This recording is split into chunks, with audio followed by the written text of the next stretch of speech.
Yay! Welcome. Thank you for the subscription, Liz's. We appreciate that.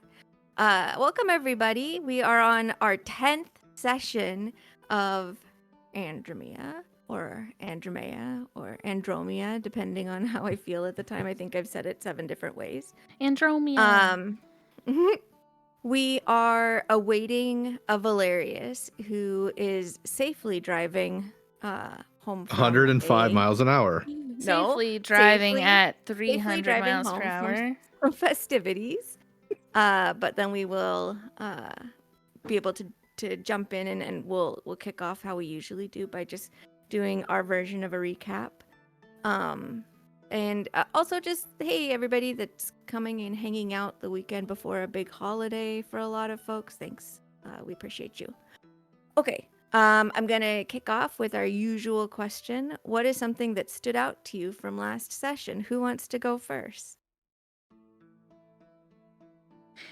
Well, you know what? I actually think that that's a really interesting I'm just kidding. No, please pontificate on that. I just think that it's a really interesting question to ask everyone. And, like, what is something that stood out? Or maybe we stood out to it. Well, just so you guys know, the reason I ask these questions rather than having myself or someone else sort of do a full recap of what's going on is it helps me get into the moment of realizing what's really important to you guys from the previous session. And then additionally, the predictions that you have tell me what is important to you going forward. And then, of course, the mood helps me just kind of know what to expect from your character. But what I hope also from you guys is that you remind each other of things that did happen last session. And then the predictions kind of give everybody at the table an idea of where people are focused. If there is something that, like a task that needs to get completed or anything like that. And then the mood is just to help you get back into character before we actually start talking. But anyway, what is something that stood out to you? Would somebody like to answer that? I would be remiss if I didn't say that the conversation between all of the siblings is what stood out to me the most. It was pretty heavy. Mm-hmm. Boasty? Oh, no, Alara, go ahead. Jump in. I was just going to agree and say that it was very, very... Especially Vosti's revelation before we went to Dakin's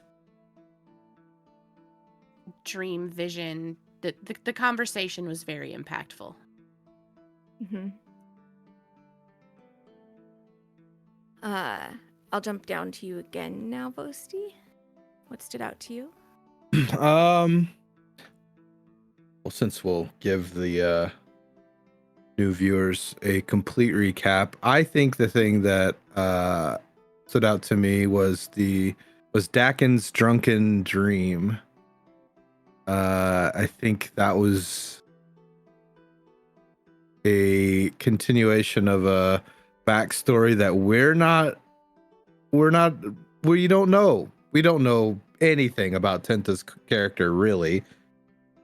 He's kind of been thrown into this group of siblings that is somewhat dysfunctional in natural ways and had a bunch of secrets and like obviously all of it was meta, but it was very interesting when he said that he felt like he stole his brother's life, or that, like, I guess he should have died. Don't know what that's about. Would love to hear that story. What's all that? And then that the brother said something about that we're going to need him to guide us. And I thought that's kind of a cool, there's always kind of that moral compass, or at least that forward facing light. And as much as I kind of thought it would have been one of us, Val, maybe because of his religious order or whatever, maybe it's the dude that shoves healing potions up our butts. Possibility. What?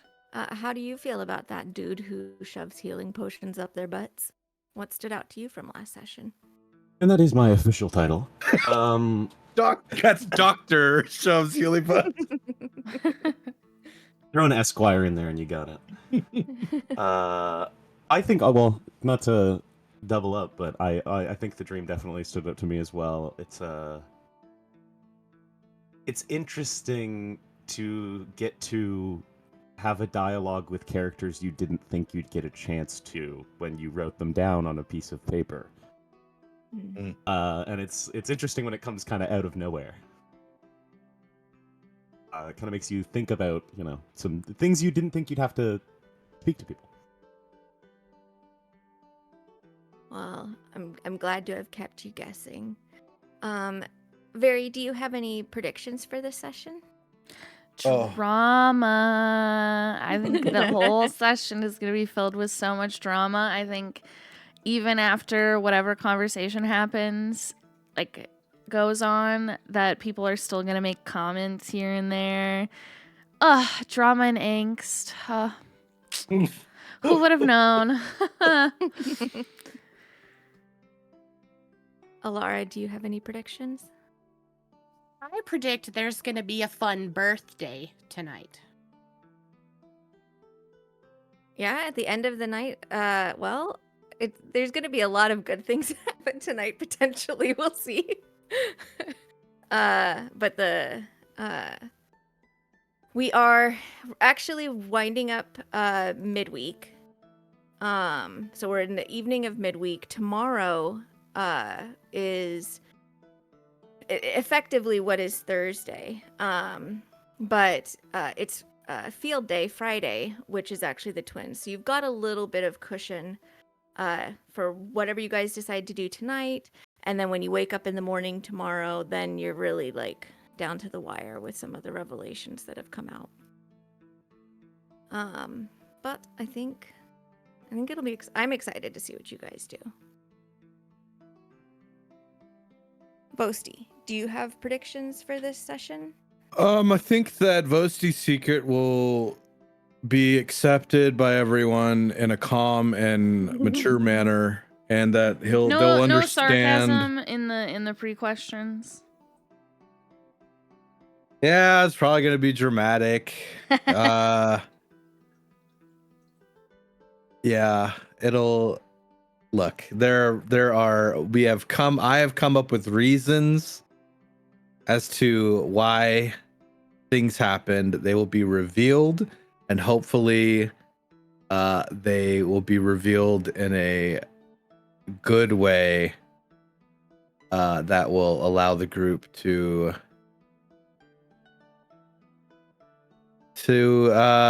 not go into a pit of horrible shit. Literally or figuratively, really. Yeah. Does Dakin have any predictions for this session? Expectations? I expect to have a lot of one-on-one sort of soothing conversations with scorned siblings. Sort of that have all ran away to different parts of the tavern by themselves. The emotional healing potions up the butt. Yeah. Let's get a little calm emotions going around the building, guys. Hey, what's up? How's it going? I resist. Saving throw with a Counterspell. What saving throw is it? Let's test Silver it out. Carbs. I just want to be mad, okay? What'd you say it was? Wisdom. It's a Wisdom? 16, I think. Ha! Damn it. Close. You're cooked. I cast Power Word Chill. I die. No, chill. No, I freeze to death. I'm dead. You kind of fucked that one up, buddy. Not a wizard. I don't know this shit. Before we jump into the character moods, and we are sort of killing a little bit extra time because of wanting to make sure Valerius has the best chance of getting home without having to speed. I just wanted to call out that we finally got all of our artwork done for our characters and for my sort of DM avatar, and I'm really super thrilled with them. Dakin was the last one, and everybody just looks so pretty, and it's good. And I like them. I like the blue, and I like the green, and the peach one. They're all great. The peach all one. We're all super hot. Yeah. Let me actually see if I have quickly and see if there's a way I can get the artist.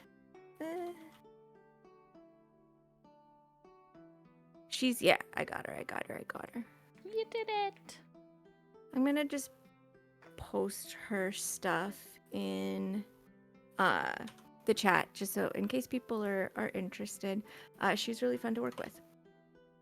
Sazaz. Very. What mood is your character in? Oh boy. You know, what a question that is. I think she is like the perfect blend of sad and angry because she doesn't know the context, and she it's a very big pain point for her. Mm-hmm. To say the least. Yeah. Referring to the cliffhanger for those who weren't there at the very last part of our session last week. Everybody in the Maldosos, so Alara, Very, Vosti, and Valerius, they were sharing secrets that they'd been withholding from each other, and Vosti was the last to go, and his secret is that he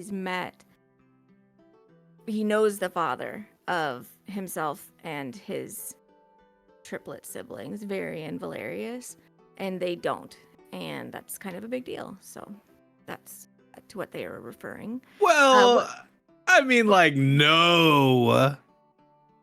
He has had a larger encounter with this person than they have had an opportunity. You don't get to defend yourself in this. Let it happen in roleplay, bitch. I do get to defend myself because this was thrown on top of me just as much as it's been on throne. It will happen in story, and it'll be fantastic. But that's what some of the moods might be related to. How is Alara feeling? Kind of a little bit relieved. Because now the spotlight is not going to be on her anymore.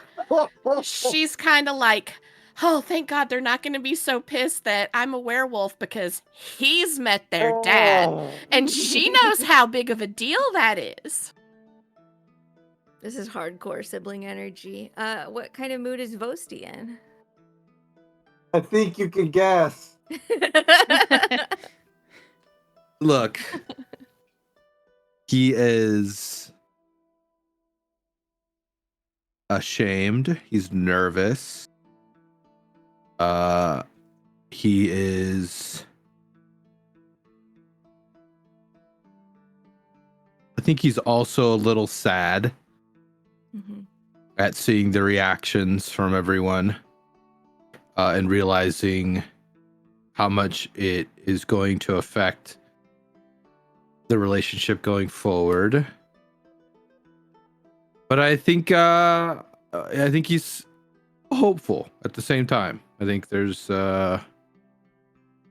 potentially some serious conversation. Well, this is not potentially.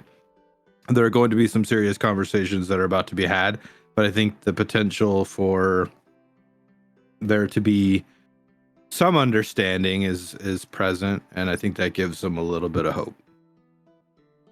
I think so too. What kind of mood is Dakin in?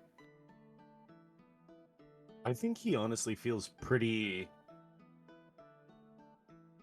reassured. Definitely a little emotional after the sort of length and depth of that brief vision. It feels like in real life it was like 2 seconds, but it feels like he was there for a long time.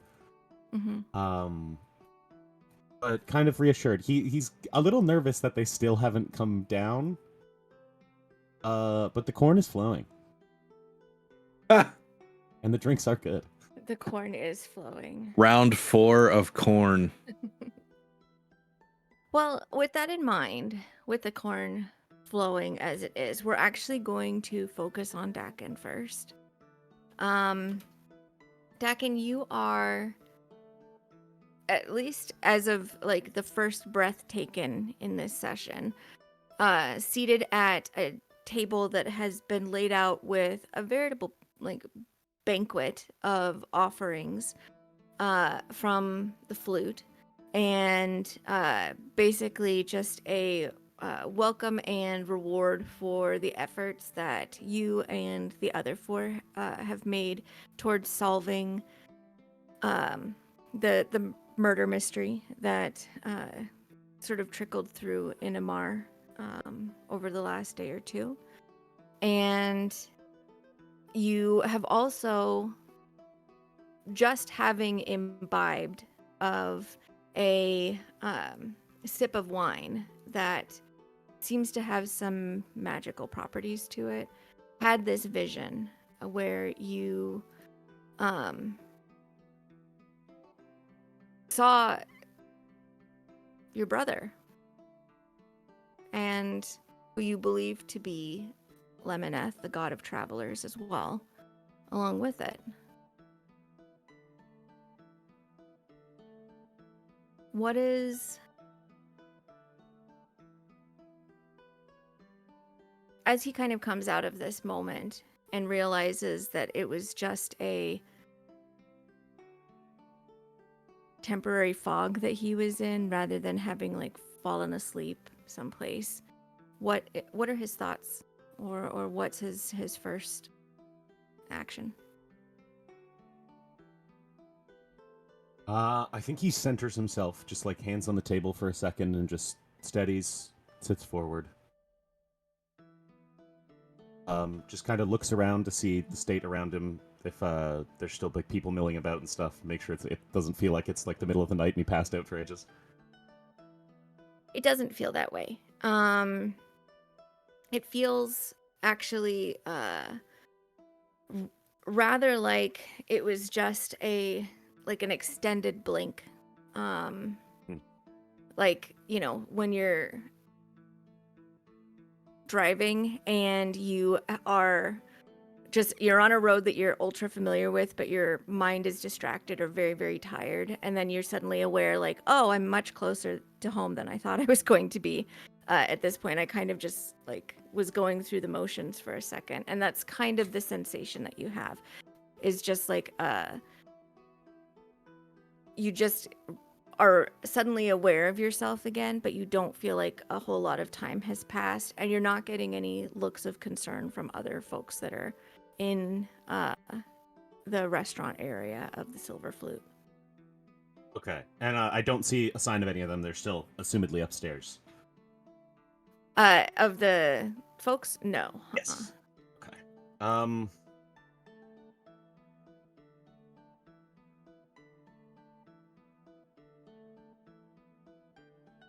I think he'll...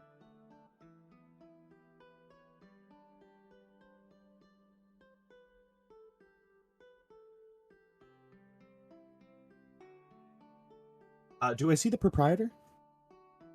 You do, the madame. Yes. I think I'll just approach her.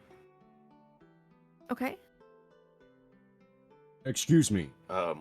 I just wanted to ask. We gave you word the other day before all this nonsense about the 2 guards on the road that were needing to be relieved. Did that ever get resolved?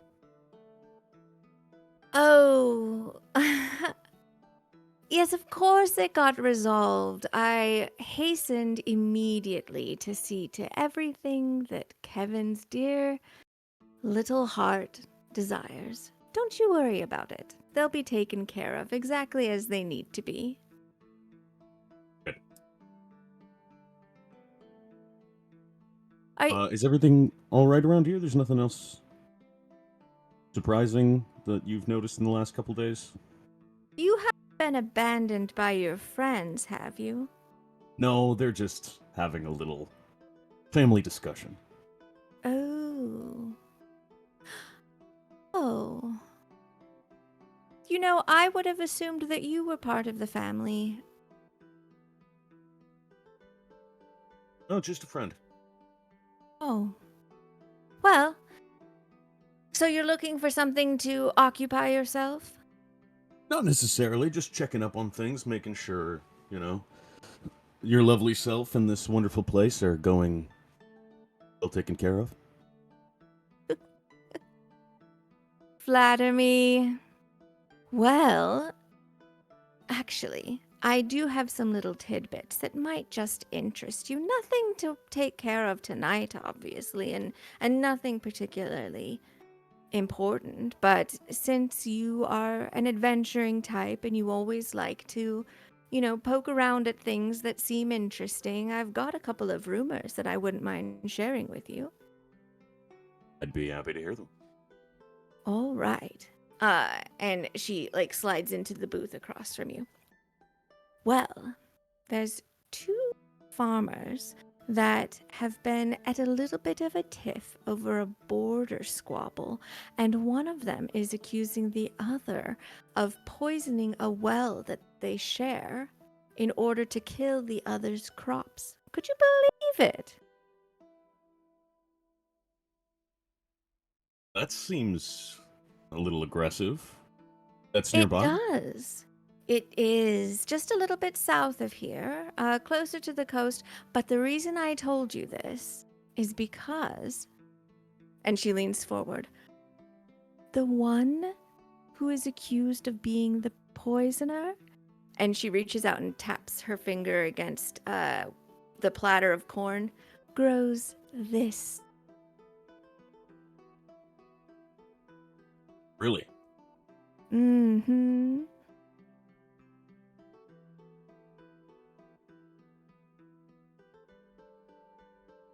Maybe we'll have a moment to take a look at that.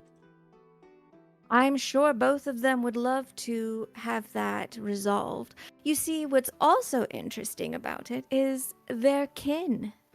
Cousins. But close. They've always lived here in Inamar together, and that's actually why they've got plots of land right next to each other. It was divided by some ancestor, and it would really be a shame if this squabble between them ended up dividing the family in some way terrible.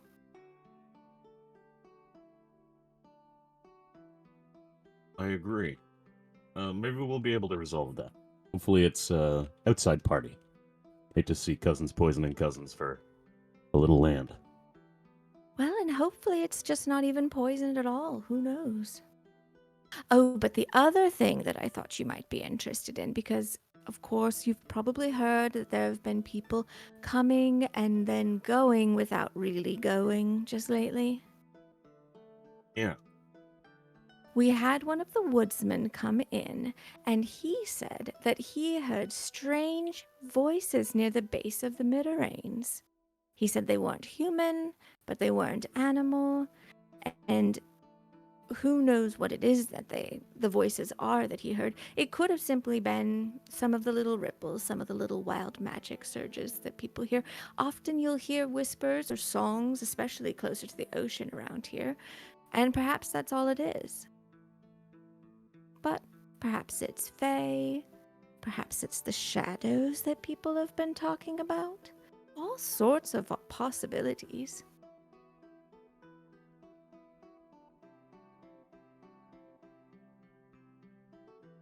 And the woodsman, he's a local? He is. Well, he's local in that we're the closest town that he comes into, but he does have a cabin somewhere in the woods. I'm not quite sure exactly where. I've never been invited over for tea. How rude. Fine, I would have said no. The invitation's always nice. That's true. That's true. That's hospitality. And I would know. I'm in the hospitality business. All right. Well, But he did say, actually, that it was near a particularly peculiar moss-covered boulder.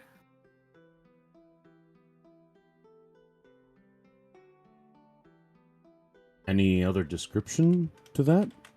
Well, do you have a map?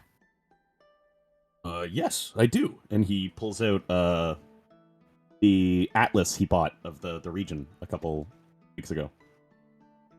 She leans forward once and opens through to a page that shows Inamar and the foothills of the Midterranes and the forest and everything, and sort of circles her finger until she finally taps it on a spot.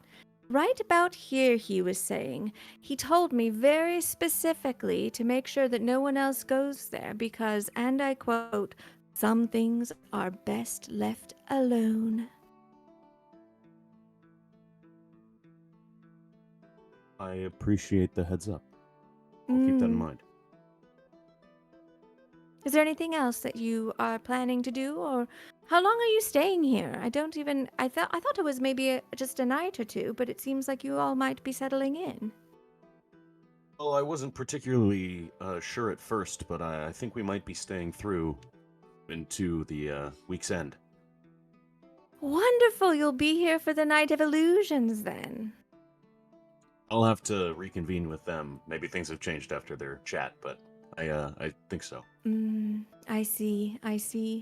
Well, if you do, definitely you'll want to participate in all of the storytelling, the tricks, the little bits of magic. Nothing cold magic, nothing force magic. Let's not make anything go a little insane. But I think it could be very fun for you. I hope we manage to stick around for it. You'll never Be nice have to see. You'll never have a Night of Illusions like an Inamar in Night of Illusions. Somehow I don't doubt that. Well, I have to say again, I'm ever so grateful you were able to help out Victon with his unfortunate incident that occurred. It's really just such a shame. On many levels, of course, I will miss Ellie quite a lot, but also it's a shame that we've lost our fishmonger. So unfortunately, that's going to be off the menu after tonight. But perhaps soon we'll get it back on there if you stay that long. Did you get it all sorted out? Yes, I think for the most part. There's maybe a loose end or two, but I think Victon is confident we've resolved the issue he brought to us. A loose end? Just some things to look into, you know? Oh. Are there Nothing other...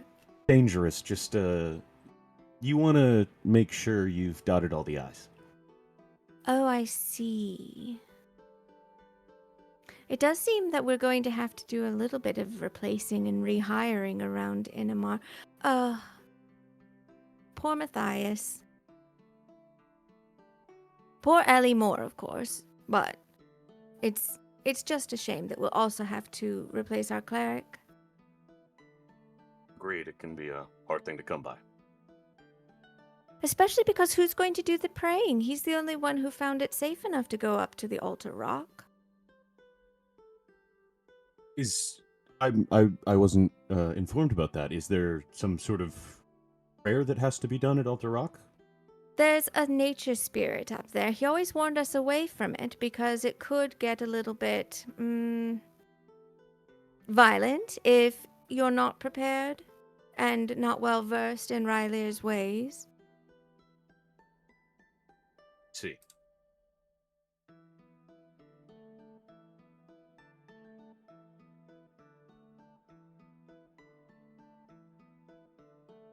Well, maybe I can peek up back at the church and see if I can find this prayer and take a look at your nature spirit for you. Oh, well, that would be definitely helpful. You don't happen to know any Rylean clerics, do you? Not off the top of my head. Can't think of any I've met in my travels.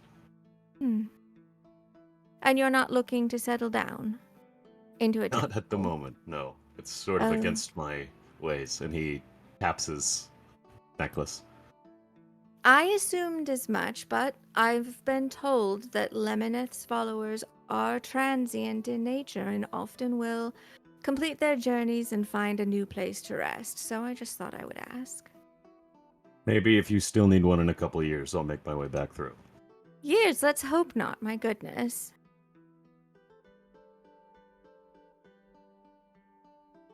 You never know where the path winds. I suppose. Having an atlas helps. It can.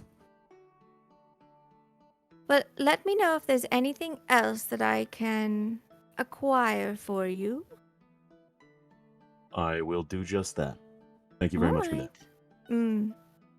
And she scoots out and stands and looks to see if there's any plates or glasses that can be collected before bustling off again.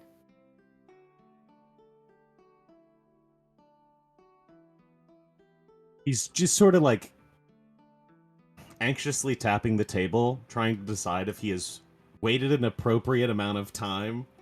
There is 4 siblings up there hashing shit out, so like he's like, well, when I had to have an argument, there was only 2 of us. So it took this long. If there's double that, it must be double that amount of time at least. So he's just kind of like trying to count what's respectful. And he's gonna just send a message real quick to Alara. Before he does that, what argument does he remember having with his brother? Many.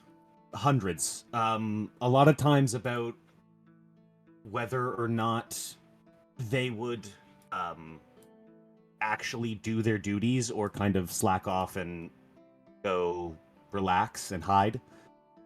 That was probably the most common fight they would get in.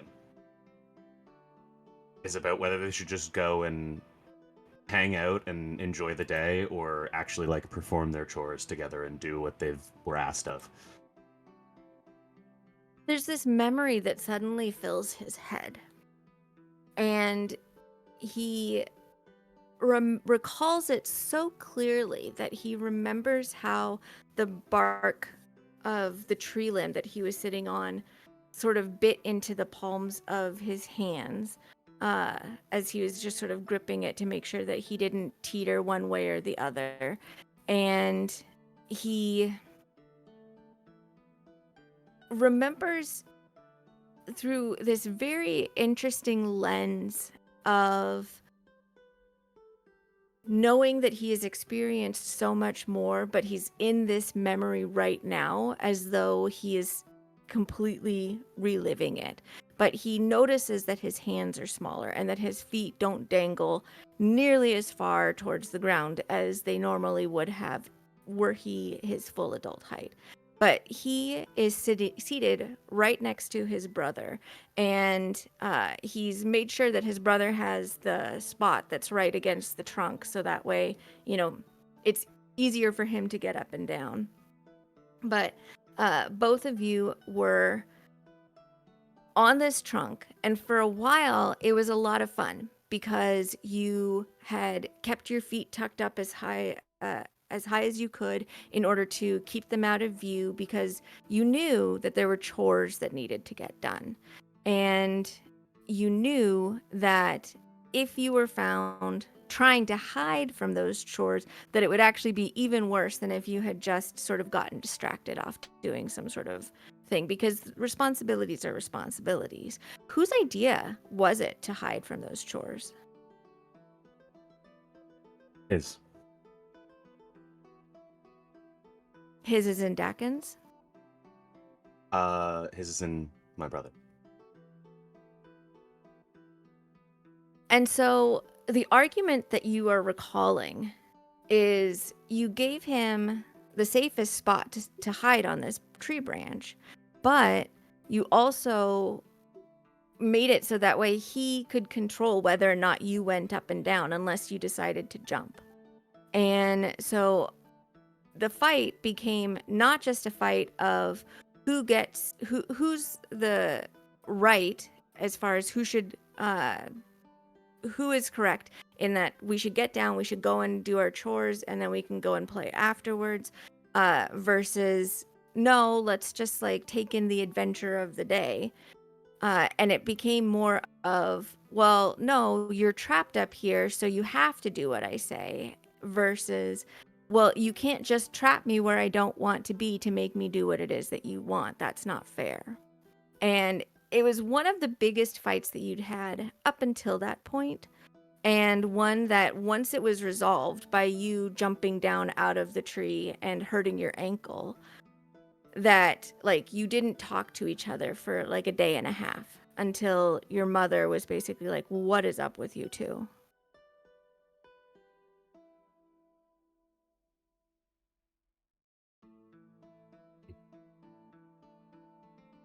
But that memory also sort of takes over and then eases back, and you are pretty confident it probably has to do with the Gorgondy wine that you had sips of, in that it sort of, from your observations, also took Alara into a deeply focused state. That time was very corn focused and corn centric, but for whatever reason, and perhaps it's because of the fact that you know that there are 4 siblings upstairs talking about sibling things, your brother's kind of in the forefront of your mind.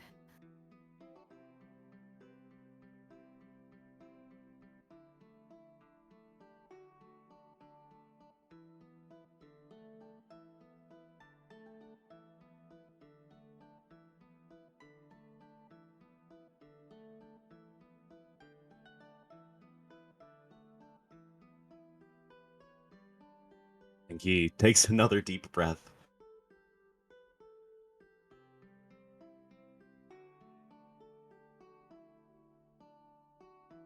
Did you want to send that message? He goes to send the message to them, and it does not go through, as he forgets that he has no spell slots left. The roughest. He does know people who can cast magic in town if he wants to beg somebody for some support in that arena. But in the meantime, is there anything that he does want to accomplish downstairs, staying downstairs, going upstairs to the suite to see if they're there? What would he like to do? I think he'll head up to the suite just to see if when he gets there, if he can hear, like, arguing. Okay.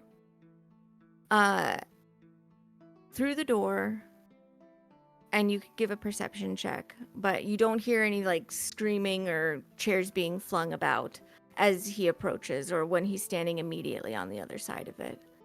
But if he'd prefer to listen, an ear pressed against the door, it's silent in there, which in and of itself is not a surprising thing, considering he's aware of the fact that they've got a tiny house that they can be using. But he also has a key to the suite, so he can get in and out as he'd like to. Aloud, he's just gonna mumble, "If they actually left, I'm gonna be so pissed off." And he's gonna open the door. Got him. Yeah, the window's open. Heck, this You know cleric what? guy. It's entirely possible because Alara is also part of the group that's in this suite that the window is open. But you do see like remnants of their things. You know that they tended to carry most of their stuff into the tiny house, but you see most of their things that were worth kind of just keeping out. The mace that you guys found, that I believe you actually have, is at hand, and just some, like, you know, somebody's boots have been kept outside. So you don't think they've left. They're in the... okay. Maybe I'll just go take all this stuff to get identified while they're arguing. And he'll just kind of like scoop up like an armful of the weird rod and like the mace and stuff that we got. Be like, Sure. I guess I'll go meet a cat. Perfect. So you make your way downstairs again. And I appreciate everybody who's in the tiny house's patience while we wait for Valerius. Because obviously he'll be quite interested in the next leg of this. But you make your way over to Crystalline Curios.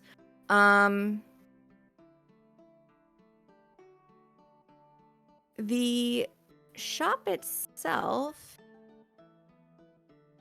doesn't appear as though it's open. It looks like from the sign on the door that it closes at 4 p.m. But you can always knock. He threw me on the ground yesterday. I get late hours, and I'm gonna knock on the door like 8 times. Inside you hear like ah! And then Hello? there's like a soft little click on the door and it opens on its own. Coming in. And he'll just enter. Naira starts hopping down. There's this space is mostly drawers, basically kind of like you feel like you're sort of on in a room just filled with like chests of drawers that go up 2 stories all around. And there's just like occasionally a drawer will pop out and get moved to a different wall. And Naira from up above is, as these drawers are kind of popping out conveniently for her, sort of cat-treeing her way down until she hops onto the counter. It's late. I was having a nap. I know, Naira. I'm very sorry, but I just needed to get some stuff done, and we were quite busy earlier. Victon said that you would be helpful because he gives you money for pearls, and you don't need to double charge us. Traitor. Yes, all right. And she lifts one of her little paws and flicks it, and this drawer opens up, and it's just like filled to bursting with pearls. Well, all A dumb right. little cat. What is it that you need to have looked at? I have this weird stick, and A also this weird stick? stick that has tentacles on it, and then this smaller stick with a ball on the end. Oh, well, Did we have- let's did we have go anything else? ahead. Was there anything else on the ground there, guys? It was the mallet, or I mean, not the mallet, the mace. I have mean, something we there's- just never identified from ages ago that I'm gonna give her. Yeah, well, Perfect. there's Abby, but I have her in the house with me. Yeah. And then I have a ring that I want to get identified, but again, that's on me. It's on you. So, Okay. Yeah, yeah. Yeah, everything I have Uh, that needs to be identified is with me. Yeah, no, this is what I got right now. Just these 3 little weird rods. Okay, well, this one's easy. And she sort of paws around on the wand that has tentacles on it until it flies off the desk as she just swats it away. That is a rod of tentacles or a wand of tentacles. When you decide that you want to use it, the little carved tentacles become animated and can grapple things and pull them towards you. And I believe they can do crushing sorts of maneuvers on enemies if you'd like that to happen, I suppose.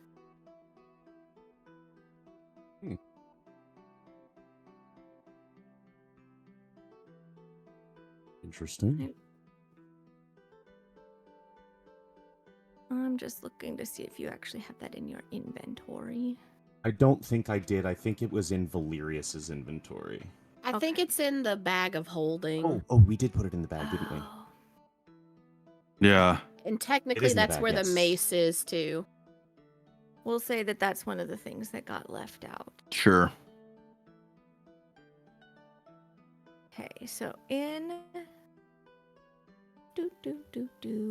the bag of holding.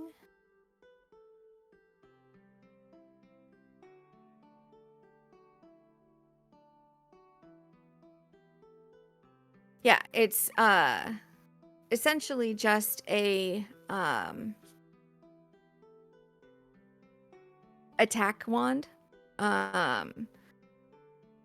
And what you can do with it is, while you're holding it, you can use an action to direct each tentacle to attack a creature within 15 feet of you. And then each tentacle can make a melee roll that's at a +9 bonus, so it's significant. And then if it hits, then it deals bludgeoning damage. And if you target one creature with all 3 of the tentacles, then versus a Constitution saving throw, the speed is halved, and it has disadvantage on any dexterity saving throws, and it can't use its reactions because it's essentially entangled. And then on each of your turns, you can either do an action or a bonus action to continue to do those things, but not both. So you kind of have to pick which one you would like. The creature that's entangled can either do an action or a bonus action, not both, and then it can repeat its saving throw at the end of its turn. So it's basically a crowd control.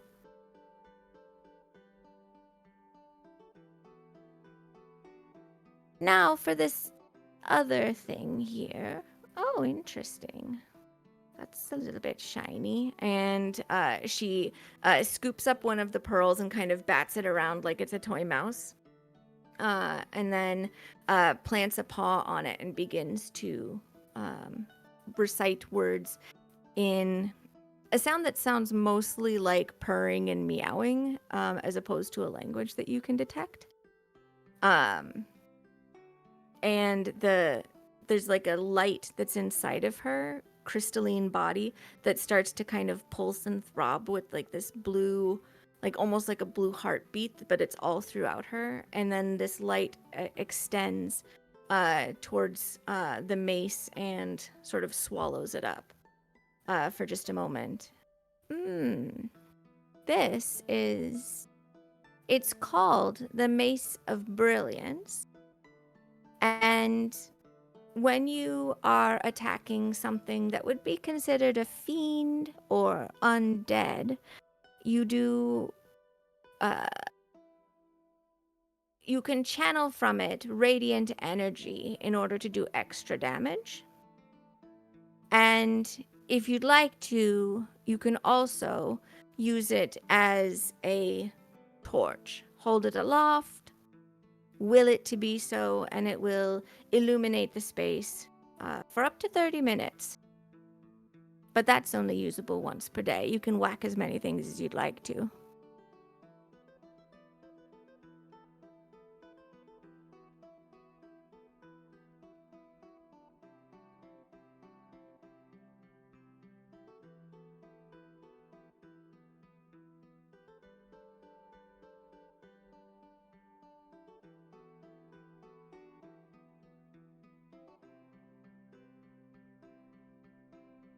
I think.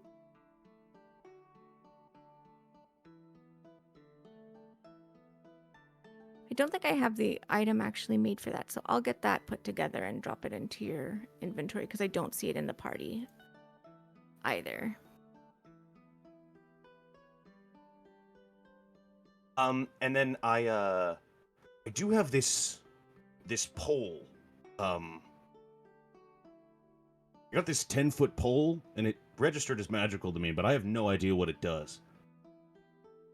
Oh, I actually recognize that as well. That's a pole of angling. If you'd like to, you can speak the command words, go fish, and it will become a fishing pole with a hook and a line and a reel, everything that you need. And then once you say, go fish again, it'll just turn back into a pole. It's a fishing rod? Yes. That's great. Okay. This one might be blessed in some way, so you might have some extra luck. I'll take it. Anything else? I don't think I had anything else I needed you to look at. Did you have anything interesting that I could take a look at, Naira? Well, I suppose there could be some things that you might be interested in here. I've got a let me take a look at you. What sorts of things might you be interested in? Got a bag of tricks. Those are always fun. And I did recently enchant an amulet of health. Do you ever like to pretend to be somebody else? Not typically. Hmm. Sort of stick to the one person. I see. Do you ever find that you have an affinity with parrots? Ugh. I don't think I've ever met a parrot. Oh. Well, I do have this hat. And she stands up and then starts hopping to this display that's one of the few items that's actually out and on display. And it's this tricorn hat with these 3 feathers on it. This has received the blessing of Tozneni, which I'm sure you haven't heard of, because nobody should have heard of Tozneni. It's a spiritual parrot. But because of the blessing, if you are attuned to the magic of this hat, you can summon that parrot, who will guide you towards many things, mostly the nearest source of alcohol. And it will stick around once you've reached it, but unfortunately, it starts to get quite drunk.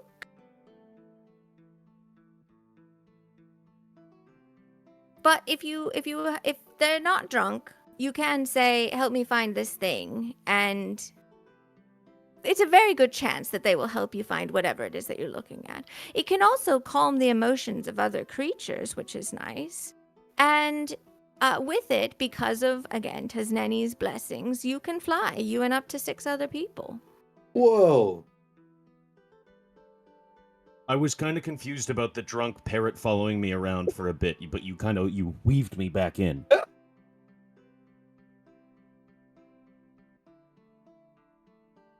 How much is that hat?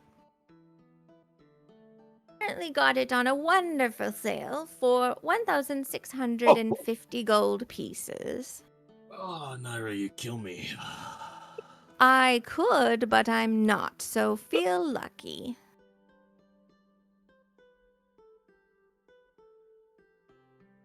No, I don't think that bothered me. Okay, yeah.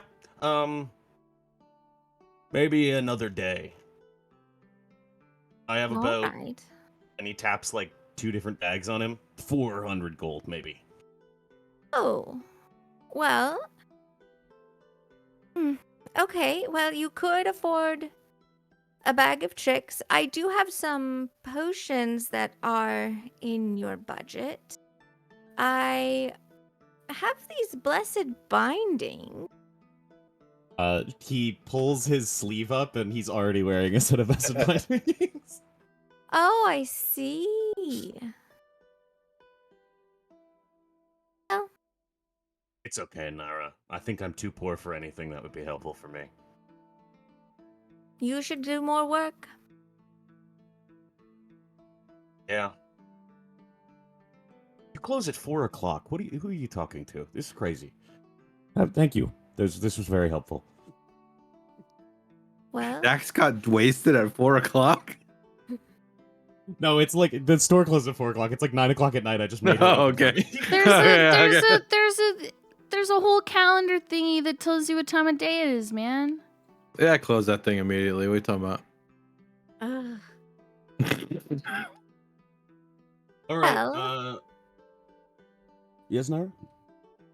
I think she reaches over and like pulls on the little drawer full of pearls to close it up.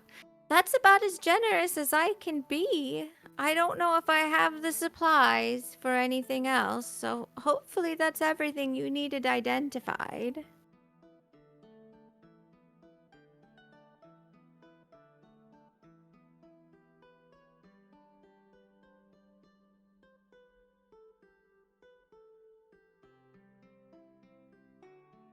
She blinks slowly. Man, I would have picked her up and threw her. You're so brave. I would have picked her up and put her in my bag. She's coming She with us. she literally showed you how many pearls she has and then said that. Mm.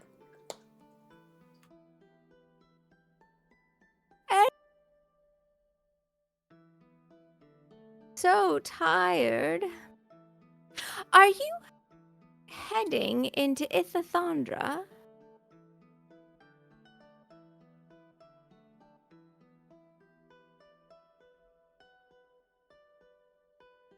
Above table, did we lose Dakin? Yes, Yeah. we did. Hello? There he Hello? is. Oh, no, There he is. I guess it Okay. wasn't- It wasn't picking up. Did you hear her question about Ithathandra?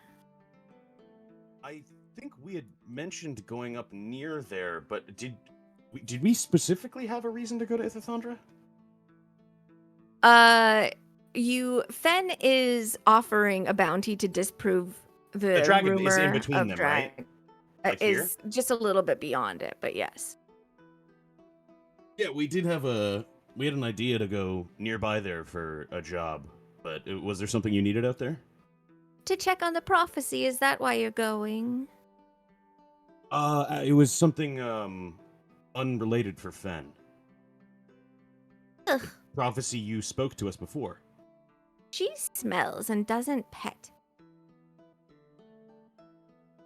I don't recall the details of the prophecy that I uttered to you, but I did have the headache and the itch, like I had given a prophecy, and I'm not interested in giving you further prophecy because it is itchy and I don't like it. But there is an oracle in Ithathandra who could potentially help you with it. There's other things that I'm better at.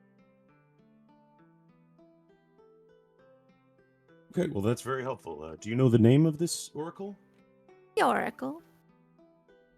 Just the oracle? Mm.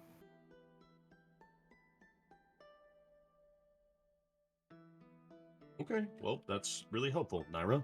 Then he'll step forward and reach out a finger to like scratch her on the chin. She immediately begins to start purring. That's the stuff. Probably just should have done this instead of giving you my money, but okay, well, good magic, cat. I'll see you later. Oh, well, all right then. I'm sure one of the blue ones will be by to have you look at some stuff. The things I do for this town. And I'm sure everyone loves you for it. As he's, Not like, backing out of the really. shelf. They don't worship me nearly as much as they should. Hardly anybody ever comes by to pet me, and they're constantly interrupting my naps. When I'm out there, I'll tell them about that, okay? All right. Goodbye, whoever you are. Yes, goodbye, Naira. And she starts climbing up her shelves in order to get back up to the top.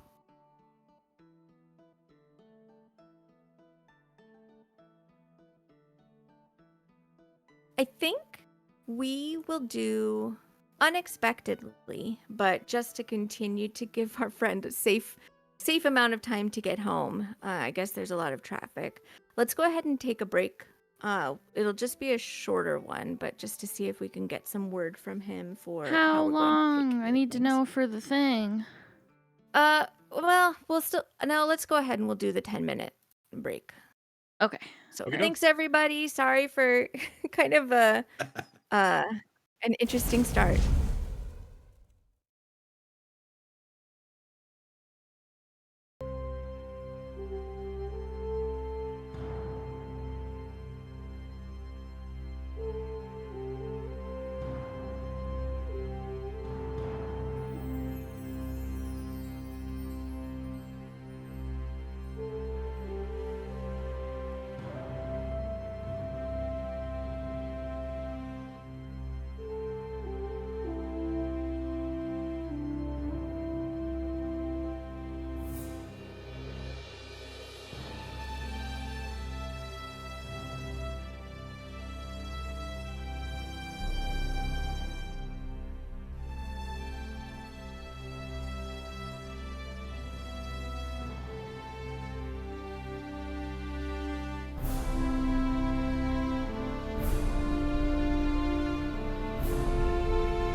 we're back.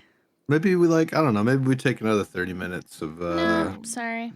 vamping. No, I actually think it's time. There is a moment after Vosti unveils that he has made something more than a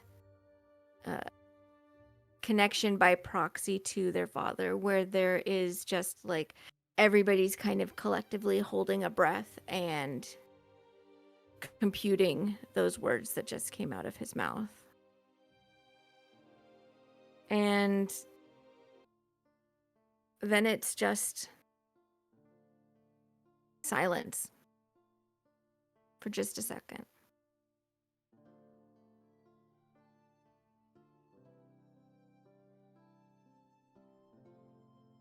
And I don't know who it is that breaks the silence.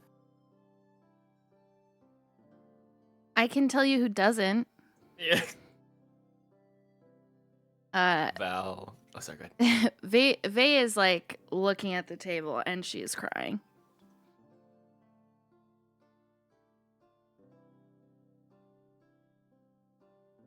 What are where are her arms? Like, are they in her lap? Are they on the table? They're in her lap. Okay.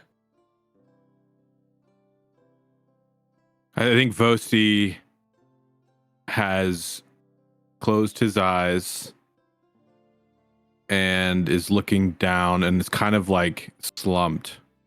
Like he usually sits pretty tall with a good posture, but in this case he's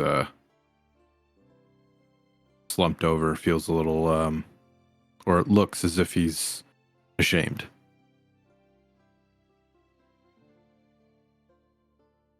Val would kind of lift his head to look over to Vosti and... How long, brother? How long have you known?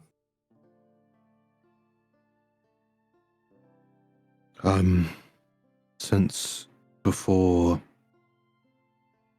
we fought that mirror demon. Within the last year. Kind of gives a very slow nod.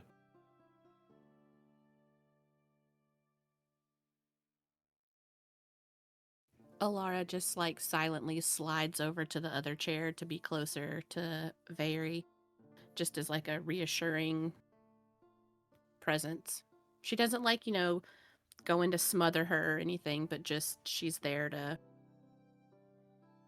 solidarity.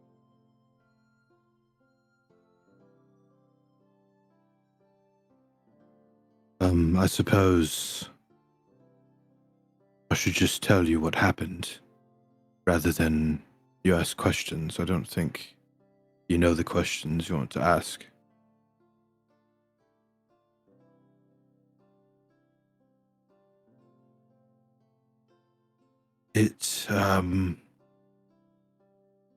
Well, it was sudden for me. I was training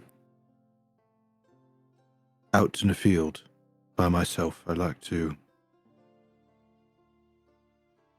train alone, as you probably know.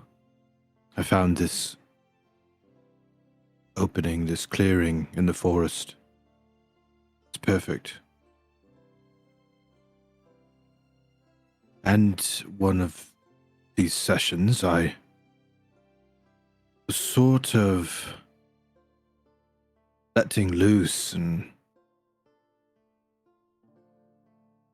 I don't know, sort of letting my movements and attacks, if you will, sort of wash over me. Not really thinking about it. And then something felt different. I don't really know how to explain it or describe it, but it felt a little bit more controlled, purposeful. And I don't know how, but with my axe, I created, well, I tore reality itself and opened this portal. It was just this rippling energy and light. Just purples and blues and pinks and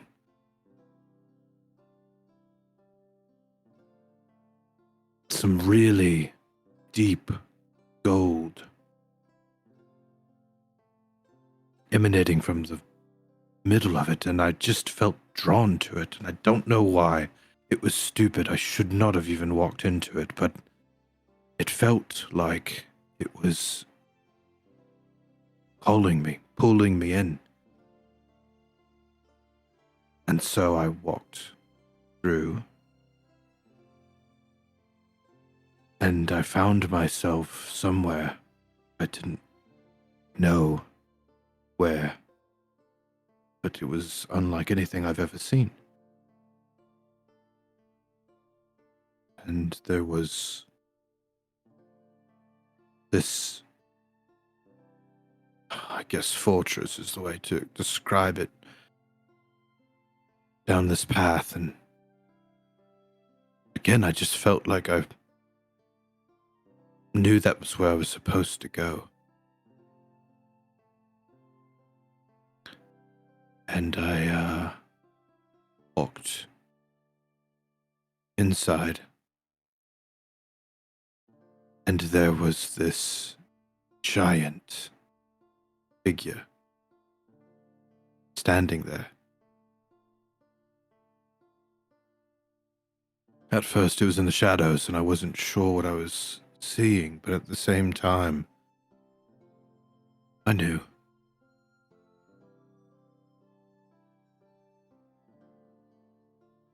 He stood probably 15, 20 feet. But nothing felt threatening in any way. I thought I was dreaming. I sometimes still think I was. You all talk about these dreams that you have. I haven't had that many like that, but this felt like a dream.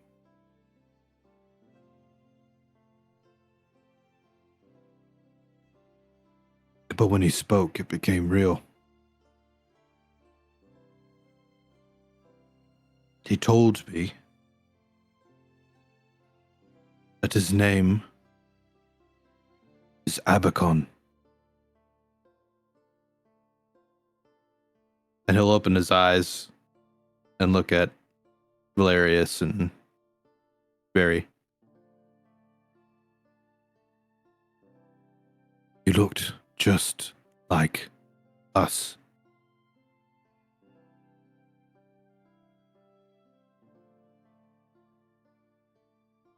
To be honest, his horns looked like hers.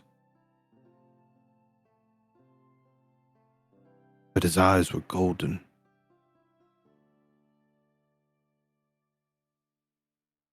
He told me that this place was his domain, his realm. It was called Pandemonium.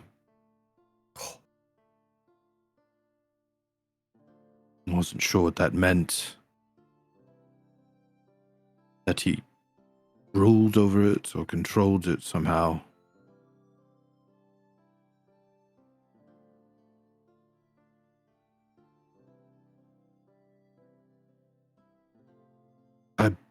I asked him how he could prove to me that he was actually our father.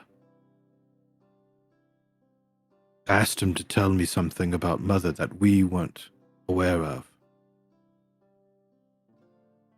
but that I could verify later.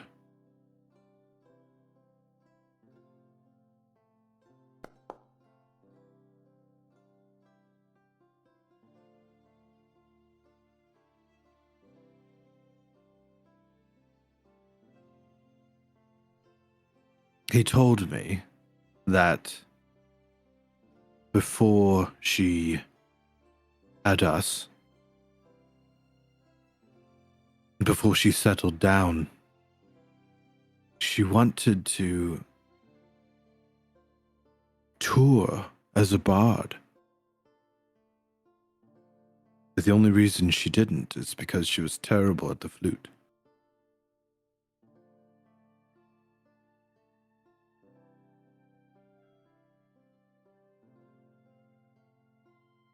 I checked with Mother a week later.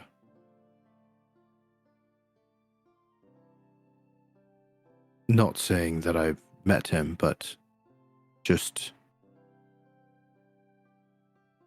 mundane banter while she was preparing dinner. I asked her if she was good at any instruments, that there was a bard in the bar that I work at, and he was terrific at the flute. And she said she'd never been able to master that.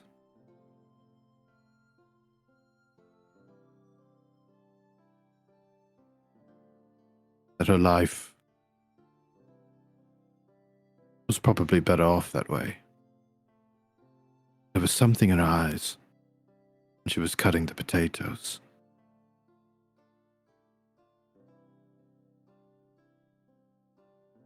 I knew then that he was right.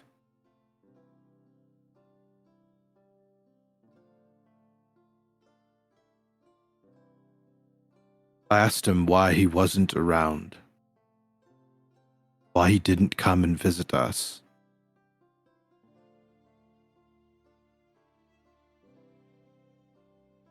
And he told me that he couldn't. Not that he didn't want to.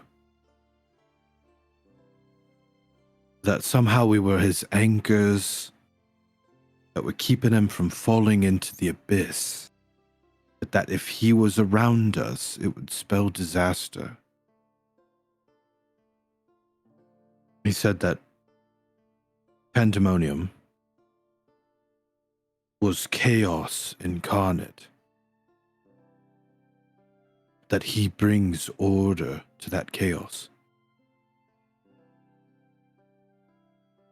And then he said something about when he visited us when we were babies. That he caused these surges that would harm the environment or people. I don't think it ever killed anyone, but it caused chaos itself.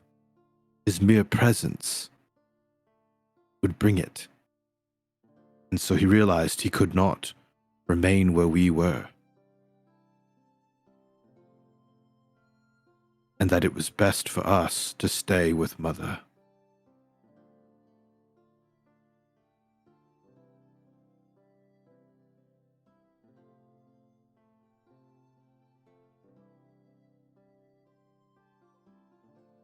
I told him that we never stopped thinking about him.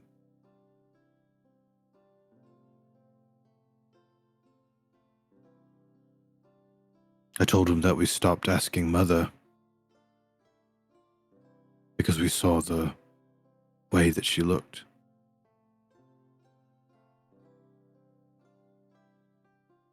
That's apparently because she couldn't ever tell us exactly why he couldn't stay. I think she was scared that we would, I don't know, run away, or maybe we just couldn't understand because we were children. But she's known this whole time.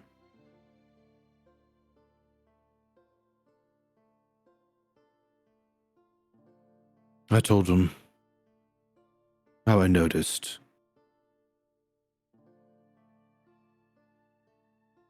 that each of us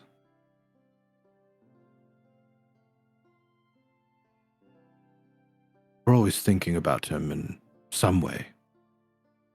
Maybe not always, but there are moments. I told him about you, Valerius, how you joined this order to give yourself purpose, to be devoted to something, that every once in a while, the dinner table, you just sort of get quiet and look off into the distance, and I knew that was when you longed for him. I've done the same. And I've told him about how you have a job at the bookstore and your hunger for knowledge, that you're always reading, getting smarter than the rest of us. But I told him that there are times when I would catch you at the window.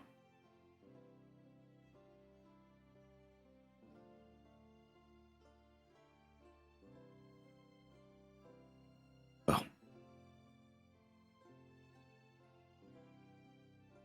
I didn't understand why I was the one that was able to do that, to open this portal, and he couldn't explain it. He mentioned something that at the time I was the only one that managed to contain the chaos. I don't know. I don't think he was even certain.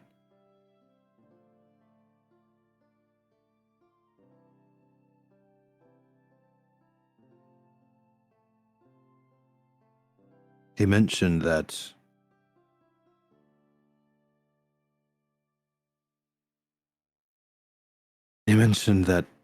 we have the potential to surpass his power. That apparently it's seeping out from us. That somehow we're keeping Mother young, and that we're making our brothers and sisters, who are not his, more powerful. And that those that we walk with are the same, powerful. And he'll look at Alara.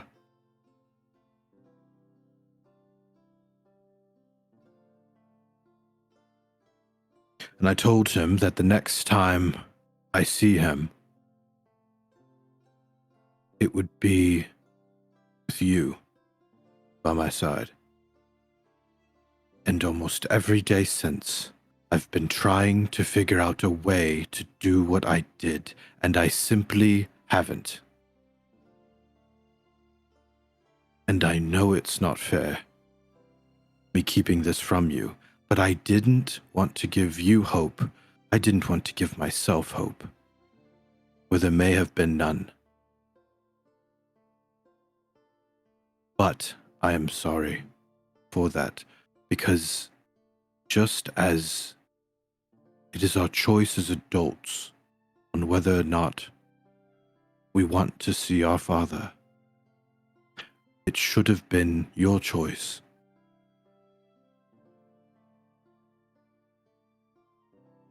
To use that information or not.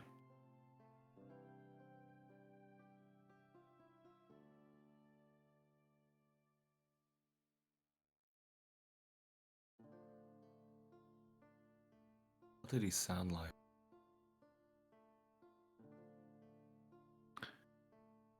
He didn't sound much different. He was large, of course. Booming voice, but I don't know, it sounded familiar.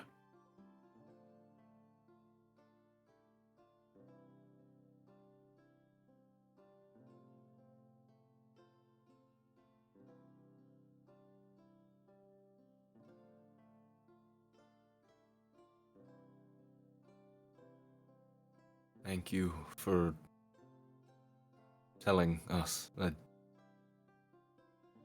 Don't thank me. I don't deserve it. To be honest, it took us sitting down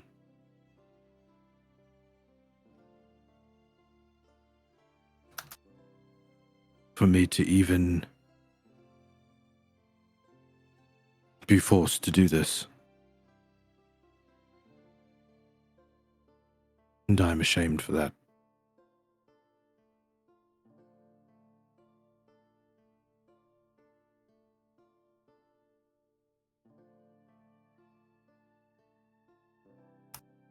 Look over to Very and check on her, see kind of how she's looking. Wow, it's great that you said that. I was just about to talk. Hell yeah. She takes her like dice out of her pocket and like throws them across the table. Not like hard enough that they like fall off. But they land like somewhere in the middle.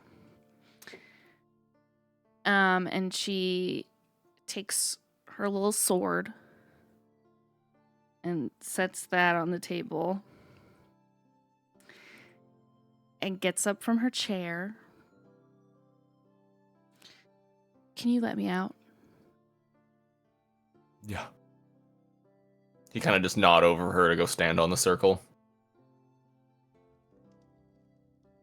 And should she do it, he'll say the words and let her out.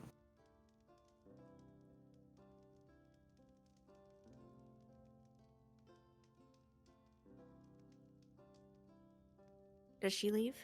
Yes. Okay.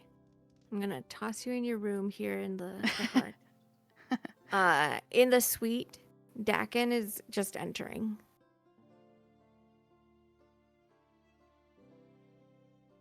And so we'll go into what happens external to the house. Brothers and remaining sister, what happens?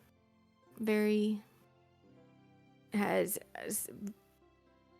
for clarity's sake, set aside the gifts that you're aware that her father gave to her and has left for now.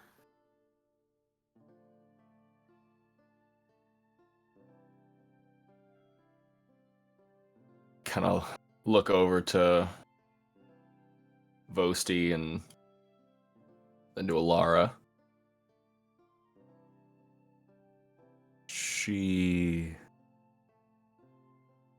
is gonna need some time. I truly believe with this.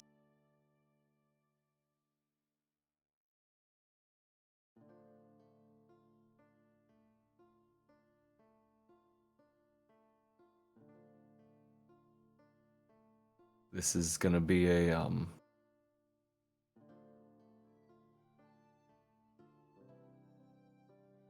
this one's gonna be a hard one.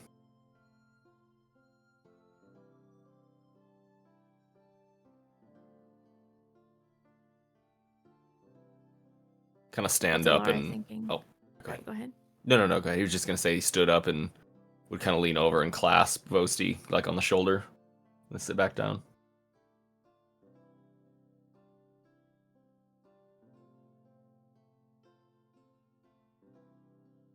I don't even really know what to say.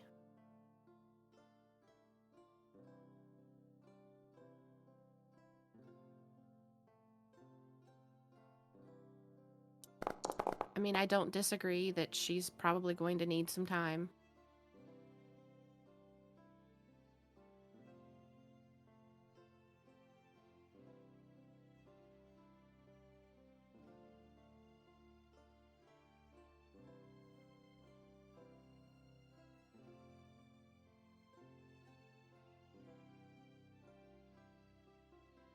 Are you okay?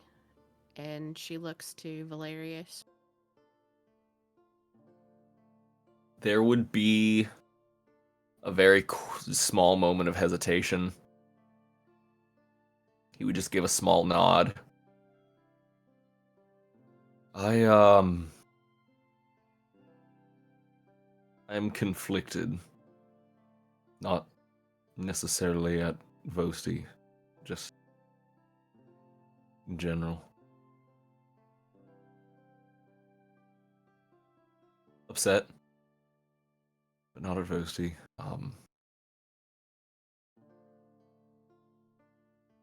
So yeah, and you kind of just look down a little bit.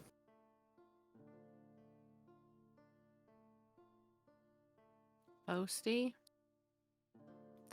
That's a lot for you to have to carry on your own for as long as you have.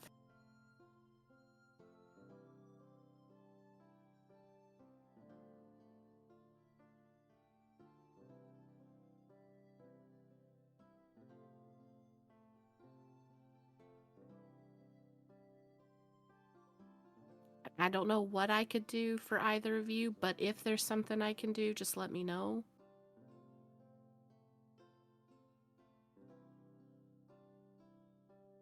I mean, I kind of feel like it's something that you three are going to have to work through together.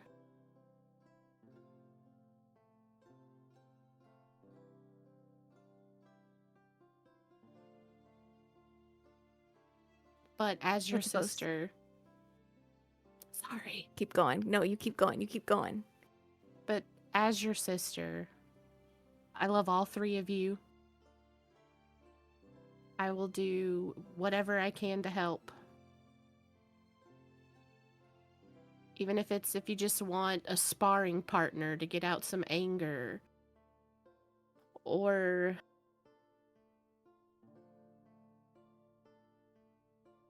I don't. And then she just sighs and her shoulders slump and she just sits there quietly.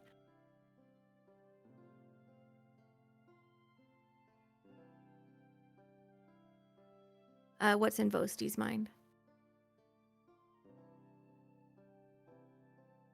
I think he is more sad.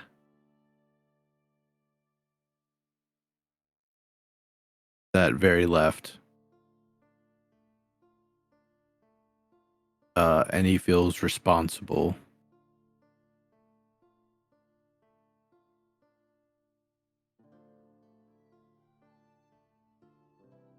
And he doesn't. He's lost. I don't think he knows what he wants to do now.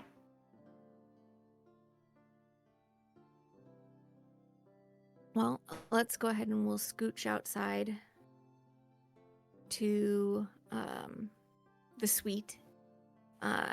Very has just popped out with a little swirl of purple and pink magic. Dakin, as you're coming in with your freshly identified magical items. Hey, what's up? There's a whole feast downstairs for us that they set up. They made like the duck with other ducks on it or something. What? They made like a hydra out of ducks or chickens or turkeys. I don't know, some sort of bird. She like wipes her eyes and like tries to like look away really fast. That sounds really nice. I actually think I'm going to stay in my room. Okay, if that's what you want to do. Let me know if you need anything, okay? Yeah.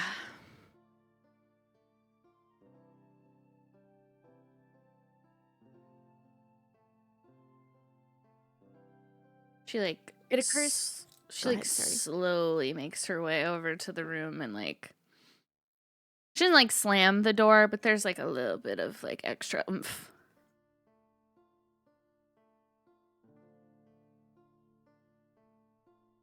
It occurs to Dakin that Very may still have the magical energy to send a message inside the tiny house. I don't know if it's within him to ask her for that favor. But I guess I'll put it to all. At this point, do you think you guys just sort of mutually all trickle to bed? Is there anybody who does want to go down and get something to eat? Most of you haven't had anything to eat for dinner.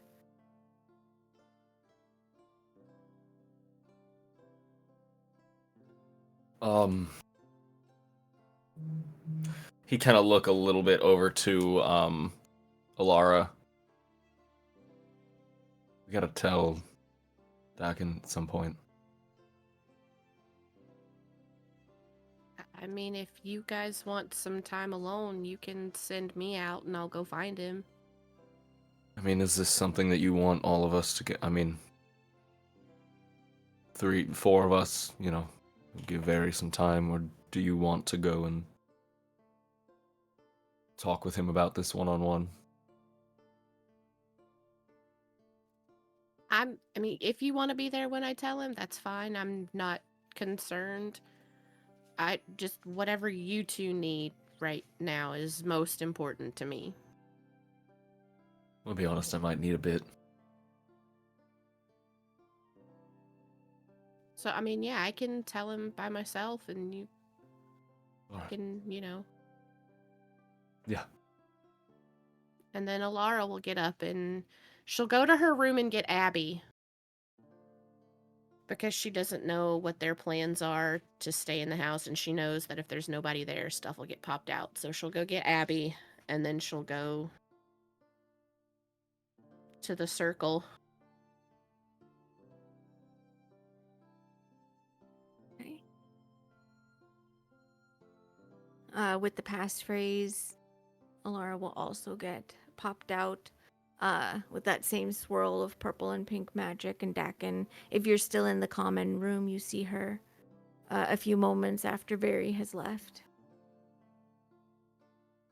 Yeah, I think as soon as Very goes and closes her door, Dax just kind of walks over and puts the stuff that he picked up back down. Oh, hey. How was all that? I'm hungry. You want to come downstairs with me? I was actually gonna go down and bring Very up something as well, yeah. Okay, yeah, that sounds like a plan. Cool. And he'll open the door and gesture for her to... Go ahead. With Abby tucked under her arm, she heads down to the dining facilities. You can see that some of the folks have started to tidy up the table since most of you didn't come down and Dakin had left for some time. Like a little bit of it is there under like domed lids and that sort of thing, but you can tell like some of the staff are just sort of like, how long do we keep it out? I don't know. This is weird. So you can see that there's been like a lot of food was laid out. There is this sort of monstrosity of a turkey with multiple legs sort of stitched onto one single body and cooked that way. So that way there's plenty of turkey legs to go around, since somebody overheard that was a something that people liked. But otherwise it's quiet.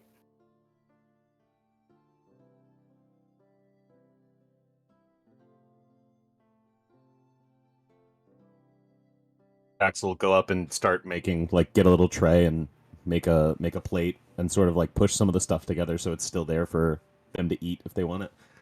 And just get a tea. We should probably take some stuff upstairs for the guys too. Yeah, I was gonna try and put as much of it together as we could. Yeah, I don't expect them to be coming down. Oh, no? Not bad. Yeah. Okay. And he'll just ask one of the people working there if they could help us bring some of the stuff up. Oh yeah, we can get you a trolley if you want. And Ollie they, would be perfect, and a fresh pot of tea would be great. all right, we can do that. And they toddle off, and very shortly you have like a rolling tray table, that you can use to move around. I mean, you're gonna have to like work together to get it up the stairs, but it shouldn't be too bad. And a pot of tea with some cups. All right, you want to head back up? Did you need anything? I got some of our stuff looked at while you were in there. I got kind of idle hands a little bit. Sorry you were down here so long by yourself. Sorry, you guys didn't get to eat this sick meal. Alara looks at the 47 ears of shed corn on the table. There is literally like 3 plates stacked high with disposed of corn husk. Like just literally the cores. Looks like you ate well. It just kept bringing them. I'm not going to say no. Apparently the guy that makes that corn might have poisoned his cousin. Excuse me? All those words were said very clearly. She just, just relieved that there's stuff that's not so heavy to talk about for just a second. And then, oh, hey, somebody's poisoning somebody. And she just collects what she can carry that's not on the trolley and starts to head back up to the room. You guys do make your way up in there. There's spaces for each of you, really. Even if you didn't want to like huddle into the tiny house. So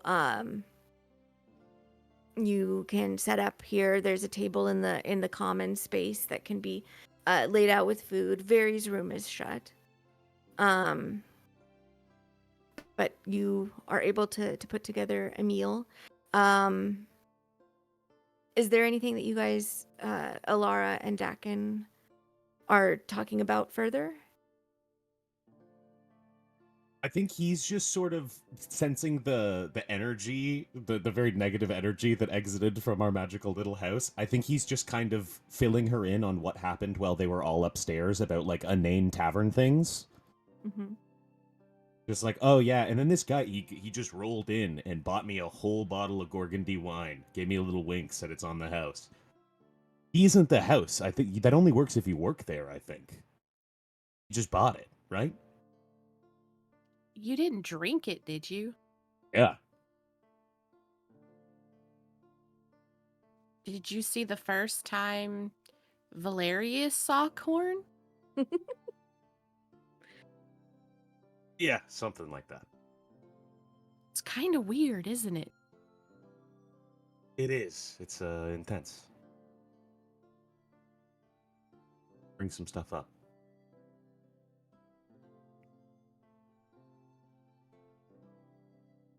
Dax is just gonna, as he's talking to her, just be unloading all of the trays onto like their main table in the room, and then just take like 1 plate of food and a cup of tea and just roll it over and knock on Barry's door. Hmm? It is a non-Maldozo. Oh. Okay. You can... It's not locked. He'll creak it open and just push the trolley in with a plate of food and a tea, and just say, we're out here with some food. If you want some company, they're still inside. If not, whatever you need. And he'll just, if she doesn't respond, just slowly close the door again. Thank you. No problem. He'll turn around and like clap, rub his hands together, walk back to Alara. So, you seem a little more measured than she was when she popped out. How are you? I'm okay. Worried for them, but I'm okay.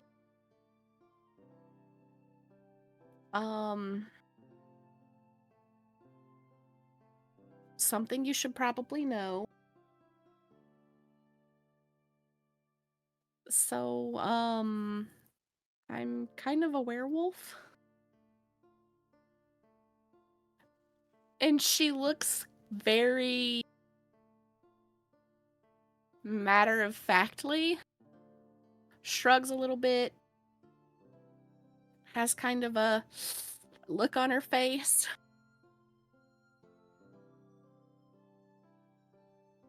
He's just kind of sitting there with his fingers kind of steepled, like blinking at you.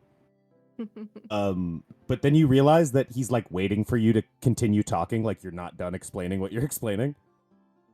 Like his eyebrows are raised, he's like looking at you intently. Okay, well, you took it better than Valerius did. I just haven't decided if you're threatening me with it or not yet. I mean, not yet?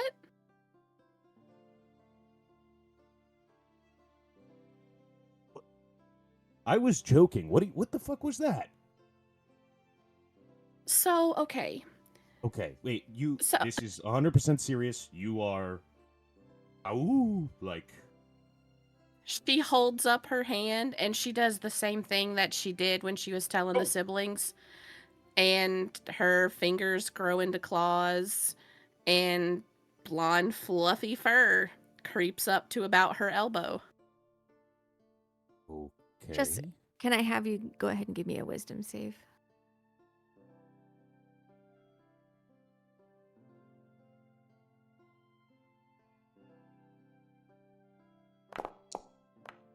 Okay. Silvery barbs. You want me to fail the I don't know, wisdom I don't know save? that spell. I don't know that spell. Okay.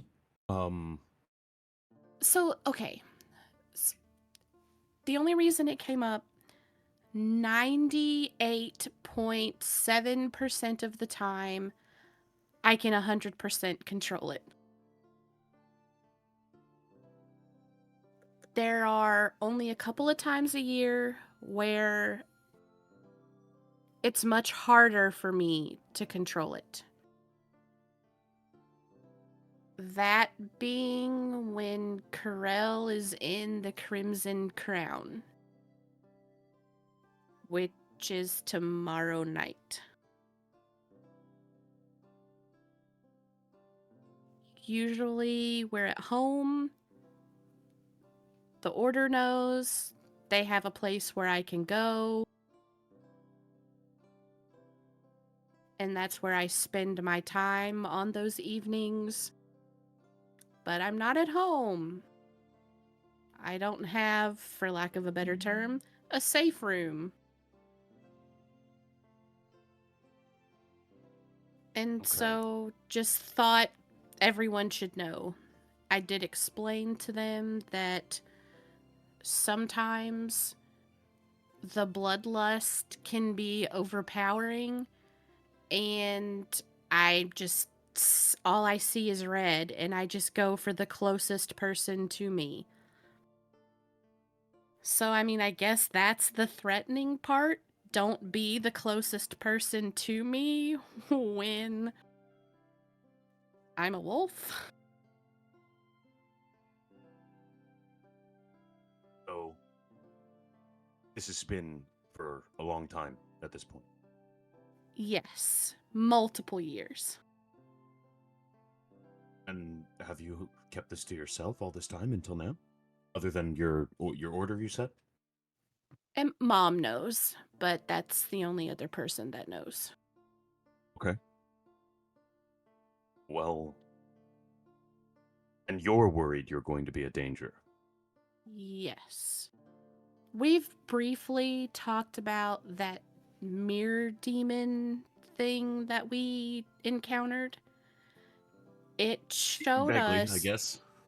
I mean, we don't like to talk about it because it's a very. I mean, I guess. Well, I mean, after tonight, the mirror demon basically showed us the worst secrets that we were all hiding of ourselves. And for me, it showed me that basically I was going to kill everything that I cared about.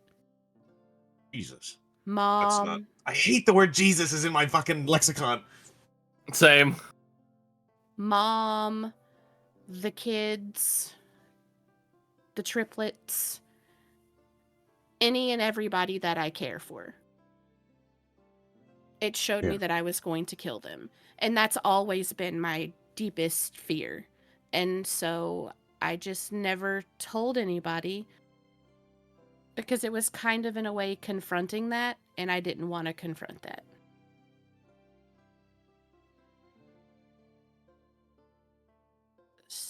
But hey, it's out there now.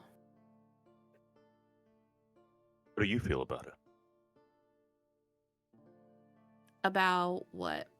Being a werewolf. I chose it. You did. I mean, I didn't know that I was going to have problems with Corell and the Crimson Crown. And we've tried figuring out why. So far, nobody has been able to tell me why. Maybe it's because I was born under Corell and the Crimson Crown, but there's been no definitive evidence one way or another. But I knew what it entailed. I have no regrets. All right. So, what you're asking really is for help in making sure you don't hurt anybody during, I guess, upon us soonest would be the Night of Illusions. Yeah, tomorrow. Yay. The Madame did ask us to stay. Apparently, there's no Night of Illusions like an NMR Night of Illusions. Oh, the twins' birthday well, it's not their birthday celebration. They just happen to share. Yeah. Oh.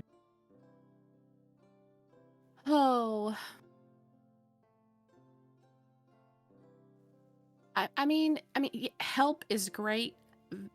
Vay mentioned it, that,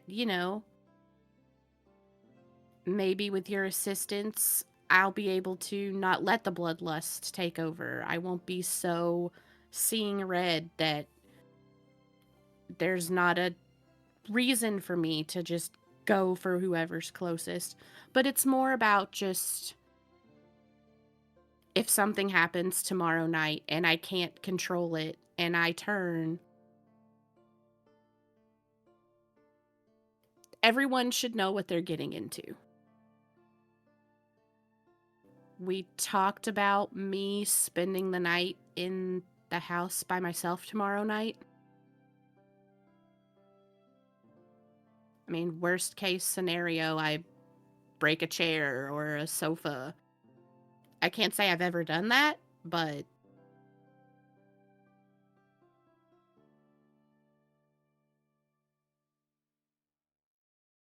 All right, well, I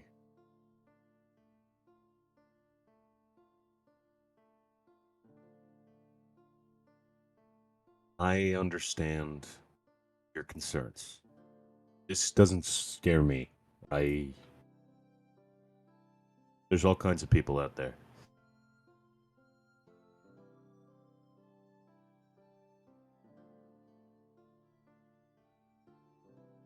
I've never known you to attempt to hurt any of them or myself, and I don't think that's going to change suddenly, say for outside circumstances.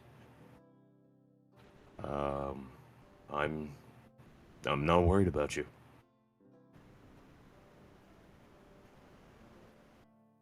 well, I thank you for your vote of confidence. You've had it handled this long.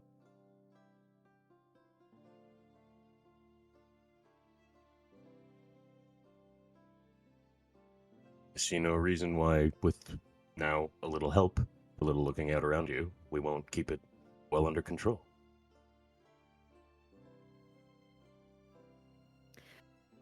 And we'll pull away from that conversation, check in with Very. How is she resolving her night? She ate her food, drank the tea. I would say at some point during the conversation they were just having, she like opened her door and slid the little trolley out. And then afterwards, she's probably just sitting on the bed with her knees to her chest and just sort of staring at like the shadow in the corner of the room. And just like And hoping. what's going on in her mind? What's she hoping for? The comfort that she's always known.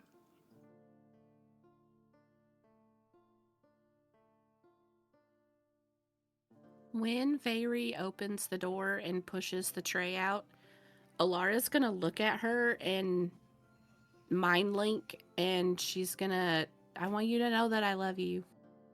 And that's all she says.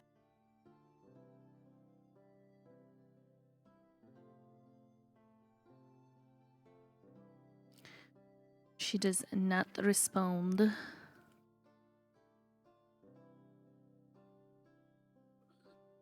There is a lot of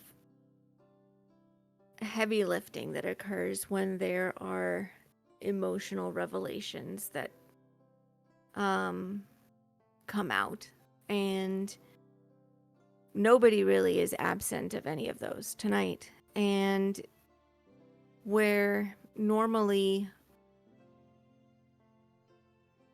it would feel like that would just kind of set one's mind to spinning, it's had an effect of just being exhausting to everyone in their way. And not all at once, obviously, because that would indicate a spell, but like as there's just sort of like settling in a little bit into spaces, sleepiness comes and waves and is hard to resist. And I think we're going to go ahead and we can flash back to any conversations that may need to continue or just have them in the morning, but we will go ahead and advance to the following day. So it is. Oh, my rest. You guys can all take a long rest. Get back any spells that you need to. Oh, so many spells. Holy shit.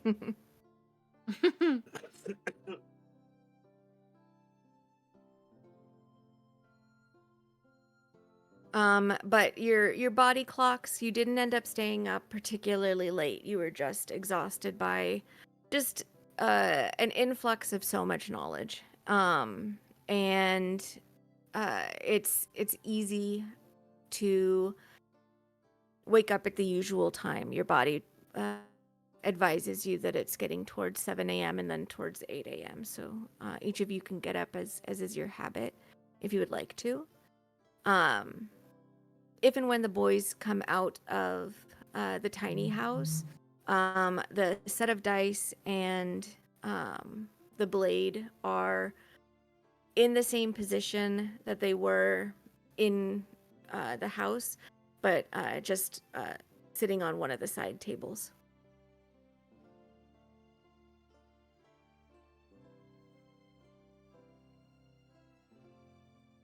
But Vosti and Valerius, do you do anything in the morning? You were able to, if you wanted to, get something to eat from the stock that's in the tiny house. The fruits and such. Yeah, probably would have done that.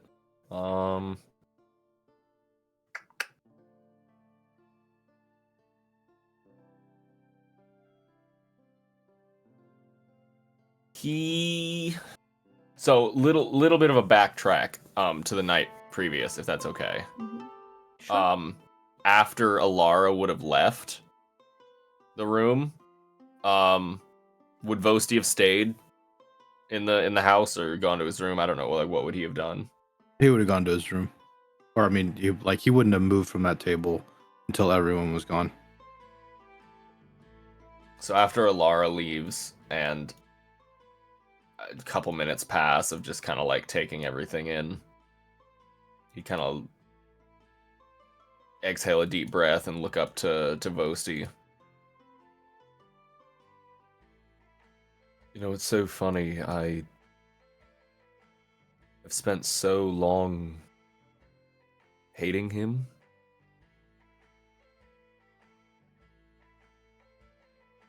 I've spent decades, as far back as I could even think,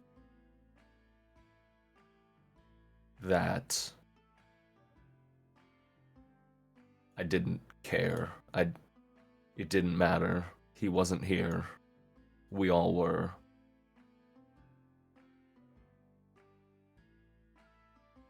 This is the first time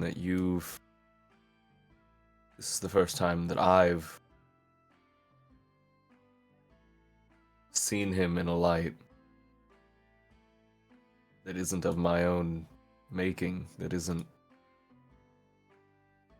this wretched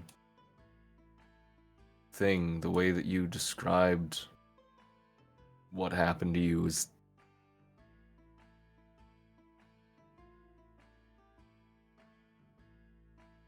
weirdly the most fatherly I've ever seen him.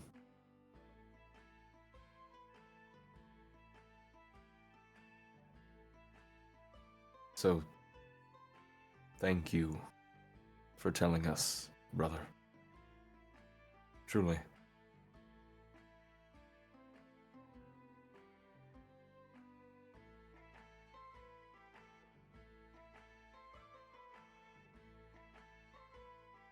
I think Vosti would slightly nod, but like also one shoulder shrug type motion. Mm-hmm.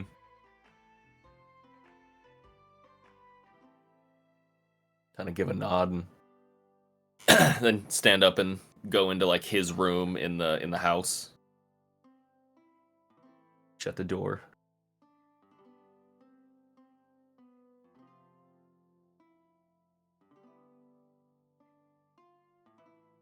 And then Vosti would put his head down on the table and cry to sleep. Oh.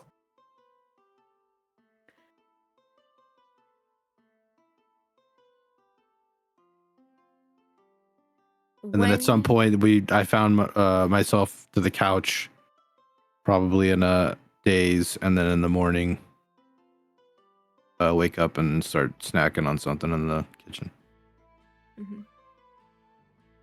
When the brothers do make their way out of the tiny house and you guys are finally unsplit as a party, though maybe in separate rooms, the day is bright outside. You have a lot that's on your plate, things that you don't know about just yet, things that you can follow up on. You have a decoded message. You have potential for breakfast downstairs. So as folks are starting to get up, starting to gather, are there any plans being made, or is the prior night still lingering? Are there extra conversations to be had? What is going on with this party this morning? Vey does not come out of her room until like somebody like prompts her to. She's like still laying in bed. Alara slept in the common room in like one of the chairs, just curled up in a ball. She's probably still asleep.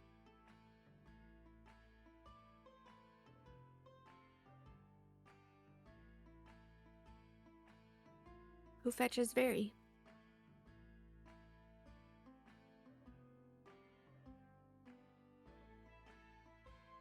Valerius would definitely be up and down getting food.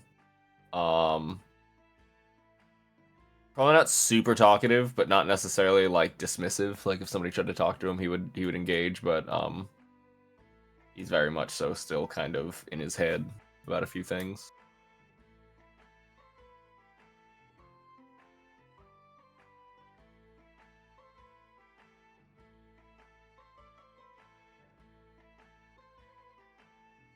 Vosti? Yeah. What are you doing this morning? Do you go in to get Fuck no. fed? You kidding me? I think Axe actually would go get Barry. Okay. Probably feels like the least standoffish as someone who wasn't a part of the conversation. When he sees them kind of like walking around the common room, kind of like looking at her door but not doing anything, he sighs like loudly, exasperatedly, like a father, and stands up and goes over and knocks just gently.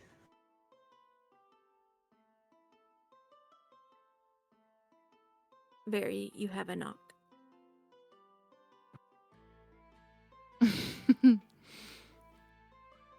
She like throws the blanket over herself. You can hear her like sigh really loudly. Just hear like ruffling sounds and Yeah. Yeah.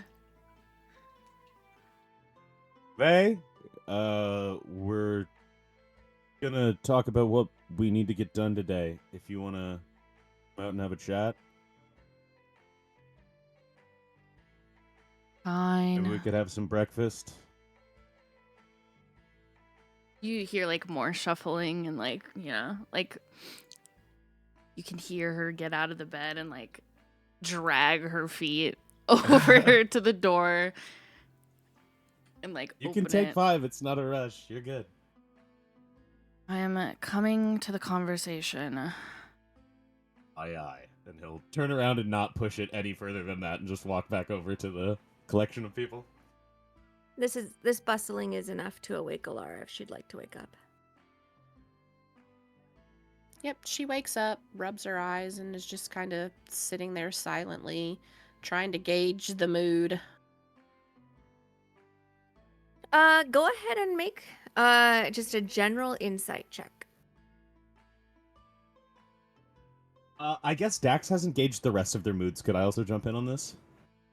Mm-hmm. I feel like he only really knows how Alara and Barry are doing because it was pretty clear, and Alara and him talked and very kind of gave. She was literally crying when she came out of the house.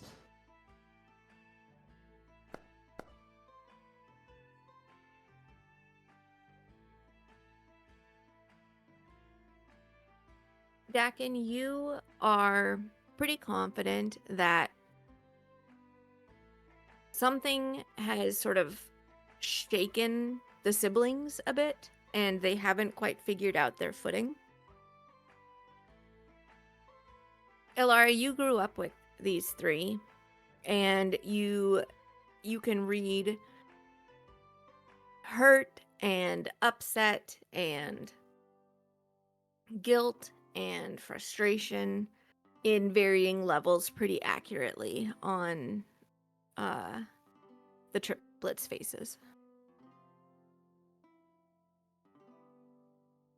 Alara just sighs defeatedly and just sits there curled up in her chair, rests her chin on the top of Abby's head, and just silently waits for everyone to gather so they can talk about what they're doing today.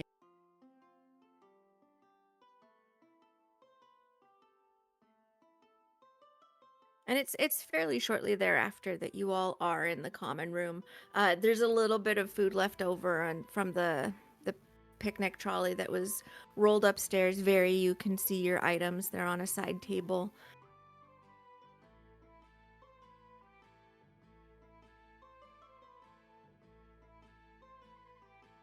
She will pick those up, but then just like shove them in a little like closet.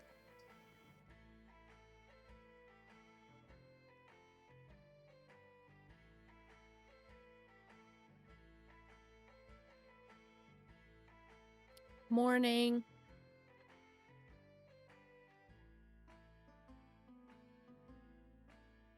Morning, everybody. Morning.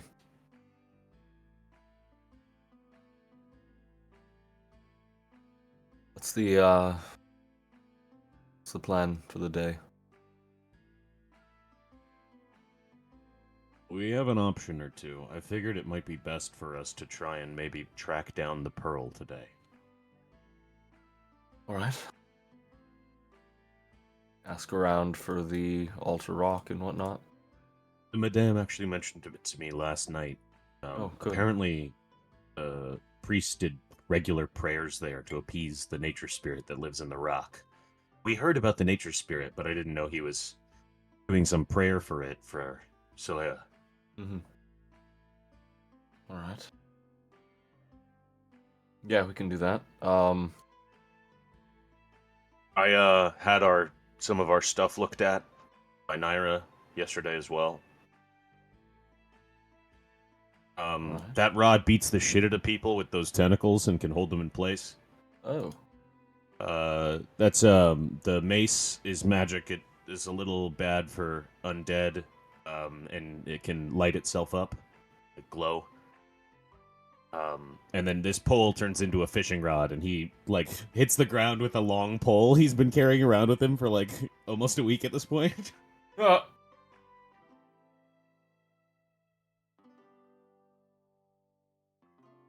I didn't really have the rest of your guys' stuff to go and get it checked. Didn't want to interrupt. No, it's all right.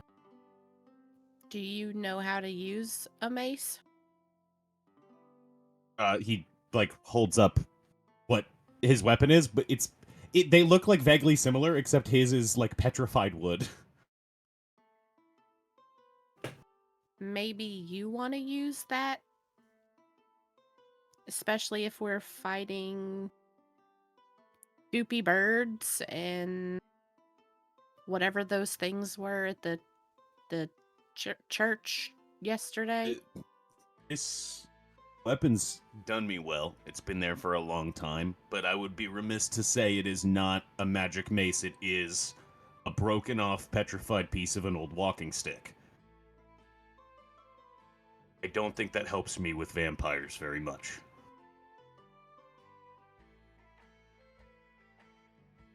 So maybe I'll give it a shot. I still need to talk to Naira about Abby.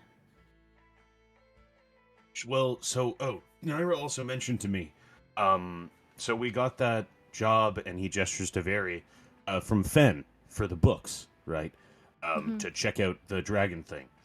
Apparently, Naira said that there's an oracle that lives in Ithathandra, near where we have to go, that might be able to tell us more about the prophecy she gave us.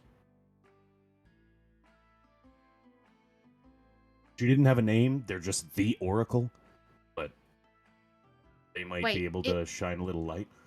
Ithathandra, that place that we figured is like a good month or so's worth of travel from here.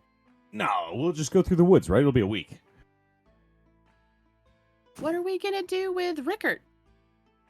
You can go through the woods. We've gone through the woods hundreds of times. And the wagon. Well, the wagon's probably a bust if we're going through the woods. Got a point. I'm gonna have to find a place for the wagon. So if hypothetically we could leave a place for Rickard, but I also don't want to separate you and Rickard. Hypothetically, we could ride to somewhere like, and he pulls out the map they had been using, and just like flattens it and goes, we could ride to somewhere like Leon, right, on the coast, and take a ship up the river to Cilicia. And then from Cilicia, we can just ride to Ithathandra down the road. Is that crazy?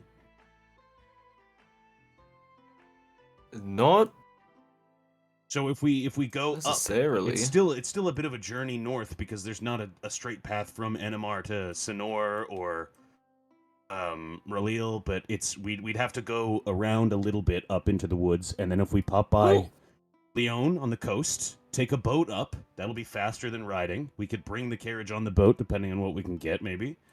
Drop by Cilicia, over and back. Well, here's a question. What if, instead of backtracking all the way to the fork in the road, what if we would just cut across to the road to Sinor? We sail up?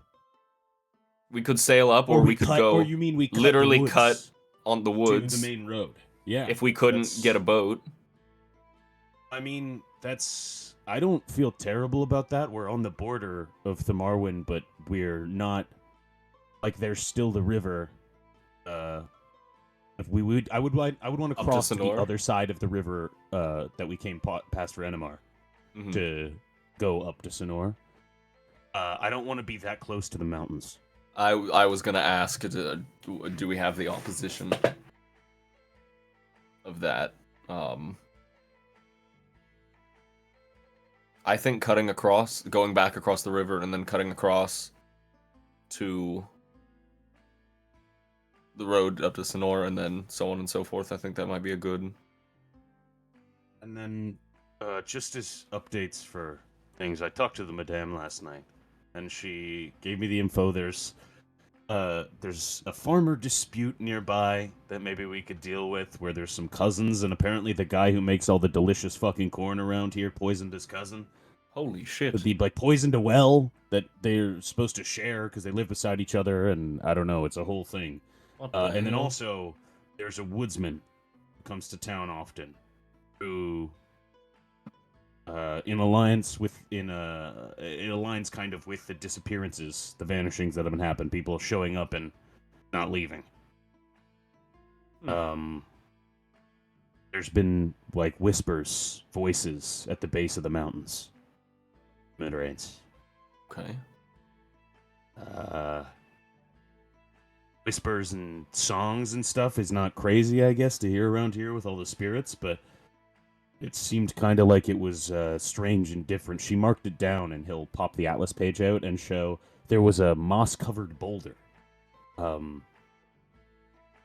Apparently, it seemed to be the source of what was going on there.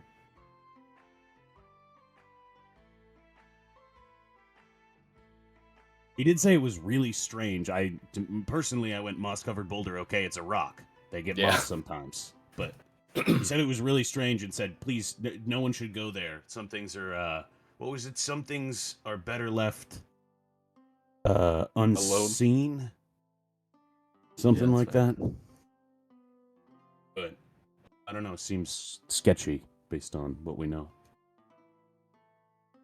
Well, I mean, maybe we can look in those things in tandem as far as when we're looking for the pearl, and then maybe in a couple days, if we decide it's worth it, we can head up towards Ithathandra to see about the prophecy and what Finn needed.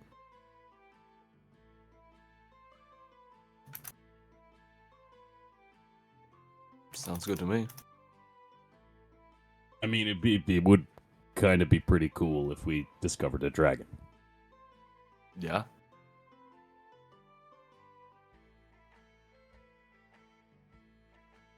In the back of your heads, you can imagine Fen saying, "Orla!"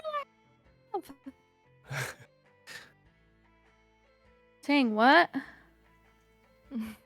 You cut out. Or lack thereof. I was just fucking thinking that exact thing.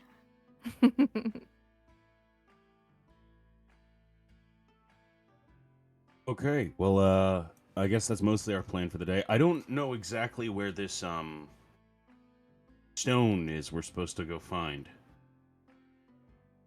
The moss-covered rock? No, not that one. The prayer rock. Well, It's a rock. Victon told us that it's about 30 minutes north of town along the coast. Yeah, I north just of don't the want temple. North of the temple, yeah. North of the temple, yeah. I just don't want to wander around all day trying to find something that I don't know. have a feeling this is going to be one of those times where we just have to go. Yeah. Okay. Well, I'm good to go. I feel pretty prepared today. I think I'm if we start getting our asses kicked, please jump in there for me because I'm really ready today to find something.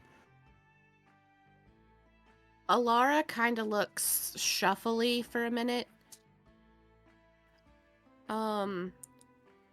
Just whatever we do, I should probably be back here tonight, or we take the tiny house with us. We can take the tiny house with us. Some of us can camp and you can go in there. Yeah.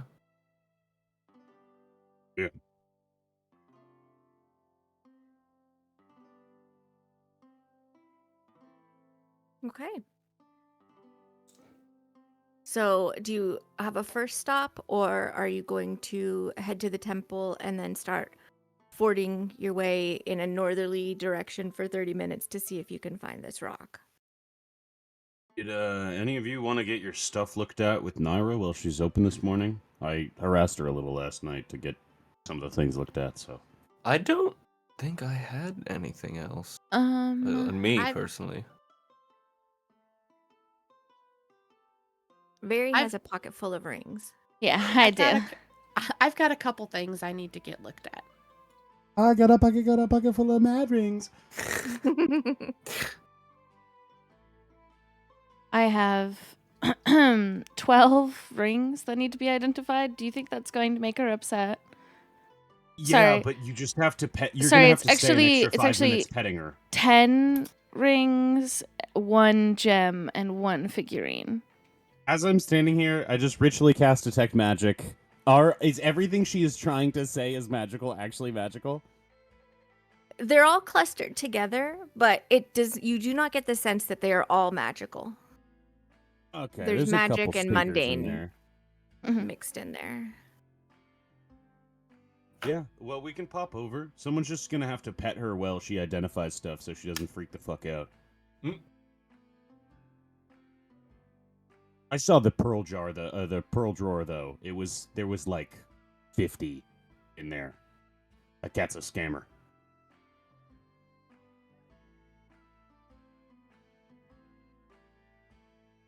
So to the crystalline curios. Yeah. So. You guys make your way over there to discover that it's not open. It doesn't open until 10 a.m. and it's really just after 8. 17. It was me that didn't look at the calendar today.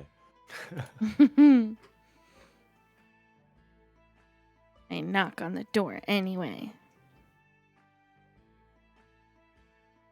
She you can hear her like hissing inside and just like cursing up a storm, and then at the base of the door there's like a shimmer of illusion, and then like her little crystalline head pokes out of the cat flap. What? Hey, Naira. Remember that time that I didn't steal a book from you? What? Yeah, you kicked us out of your shop before I could buy a spell book from you, and I shoved it back in the door so that I wouldn't steal it from you. Oh, I thought that was a donation. All right, you can come in. And you hear like the magic lock like unclick, and you see her little crystal butt like prancing away from you as the door opens. Have you come to buy the tricorn? The what? The hat. It's a pirate hat assume- that gives you parrots and you smell out alcohol and magic things, I guess. Or something like that. Oh. And the other abilities. She like Oh, squints yeah. a and little it bit can- at It can make you fly. And there was another one that I forgot. calm emotions. Oh, You're a yeah. terrible salesman. I forgot because I can already do that. I'm sorry. I take the jingling pouch and I like set it on the counter and like pour everything out, but I like separate it so that they're kind of like a decent distance apart from one another. Can you tell me which of these things are magical and which aren't, so I can put away the ones that aren't magical? Oh, yes. Let's see here. And she moves over and starts sort of snuffling at the piles that are there. You see her start swatting aside certain rings from other ones. I'm just going in and modifying some stuff. She ends up sorting aside about 6 of the rings altogether. The 6 ones that are sorry. So the ones that you pushed over here, are those the non-magical ones? Well, yeah. I put those ones back in the pouch. Okay. And now for the bad news. She scratches her behind her ears. Oh. I need the rest of these identified. I'm so sorry. She is doing this very weird mix of hissing and purring at the same time, in irritation. But the purring kind of wins out. Oh, all right. Let me go ahead and let me just get some pearls ready for you here. She opens up this drawer, and yeah, you see it just like brimming with these pearls that would be the necessary things for. I also gently set down just 25 gold because I feel bad. Oh, she definitely takes that and scoops that away. And I'm still like, when she comes back, petting her. She accepts all of this. I'm just going to very quickly work on toggling your identifies there.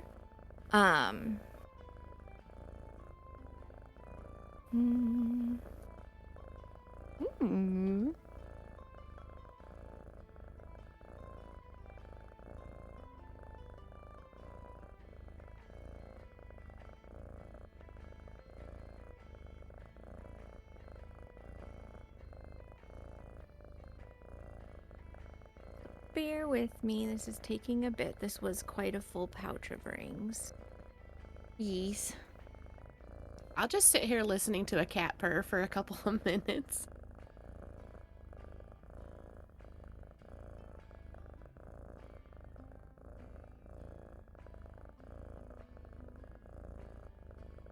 Right.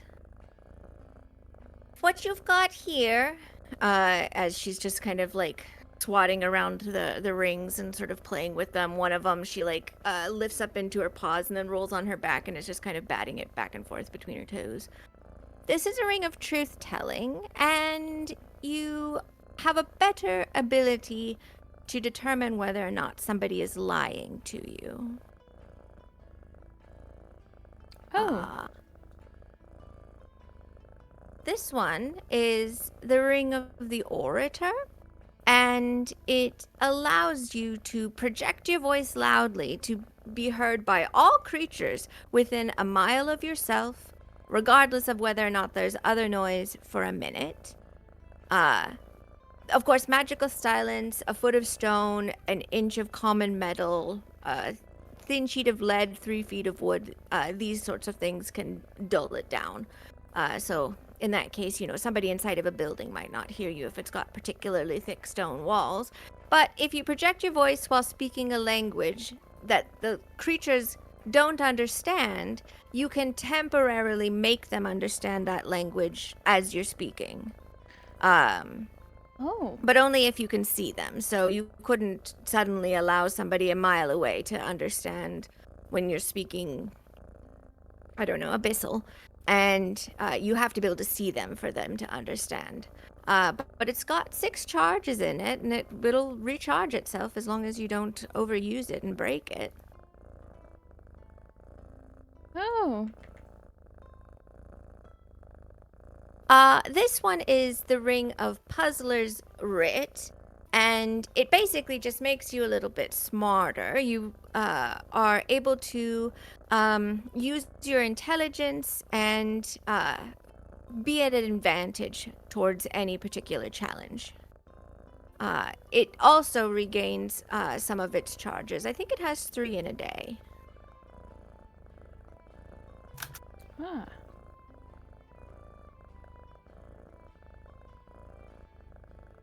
This one is called the Saltazact, which I'm sure, as you know, is the translation of this inscription inside. I'm sure you see it. And she's sort of like batting around this ring that's got this gem that's held in skeletal fingers. And inside on the band, it says "Together in Oblivion." This one will allow you to see in both magical and non-magical darkness for quite some distance.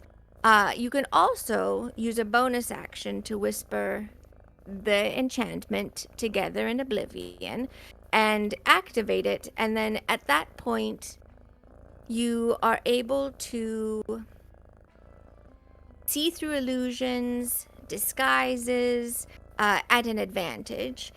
You also get the hint of the true physical form of shapeshifters, polymorphed creatures, and you'll be able to tell because their shadows will look different, and you'll be able to notice it. That ability, you can use that for about a minute, and once it's been activated 3 times, it can't be activated again until the following evening. I should tell you, when you use this, it does require a blood payment, so it will tap into your life force and take a little bit of damage while you're using it directly from the source.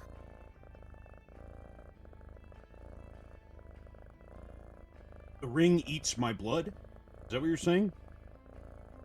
Not your blood, it's a blood payment. It's really more figurative. It goes straight to the source of your life and steals a little bit of that away. You know, kind of what I do with my crossbow. Okay. Then you have this here, which is called the Ring of Amity, and when you first attune, you can touch a willing creature and form a magical bond between the two of you at the time of attunement. And as long as this bond lasts, whenever you're subjected to a spell or a magical effect that heals you, the bonded creature also receives the benefit of that spell or effect. And you can reattune and bond to a different creature after resting for a night, for example. Provided you can touch that creature and that they're willing.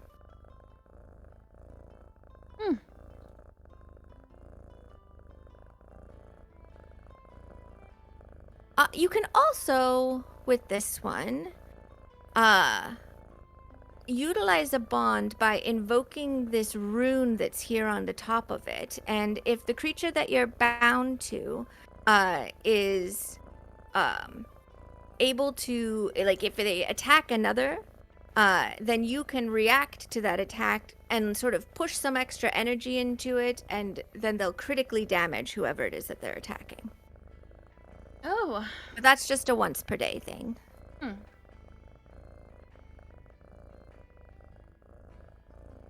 And the rest of these are garbage. All right. I will put the magical ones in their own little compartment in my bag. Okay.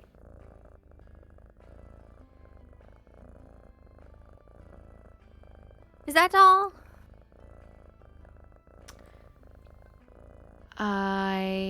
From me, yes. All right. Well, and since none of the others are petting me, I guess I can close up again. Go back to sleep. I'm just giving my sister some time to collect her things and, you know. I don't want a All crowd. They're collected. All right.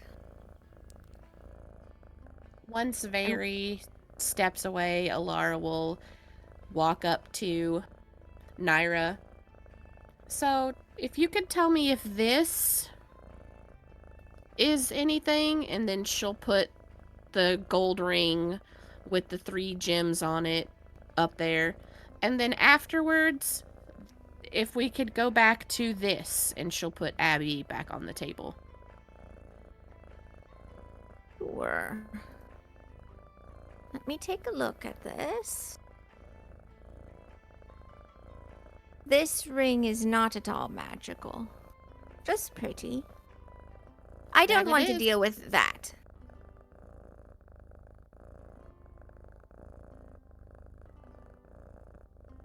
Okay, but we kind of need you to.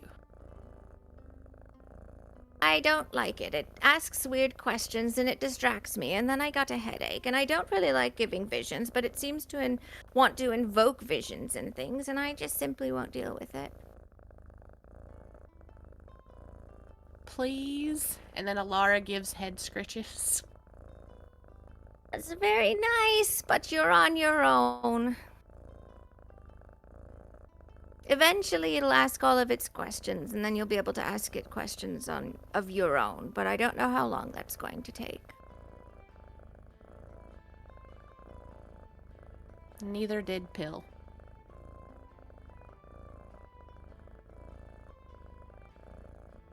It's not something that wants to give up a lot of information about itself. Probably why something shapeshifted it. Someone did this to it? Didn't you know? No, that's why we're here, trying to get information. Well, there you go. Information I helped without... I'm such a helpful person. Mm.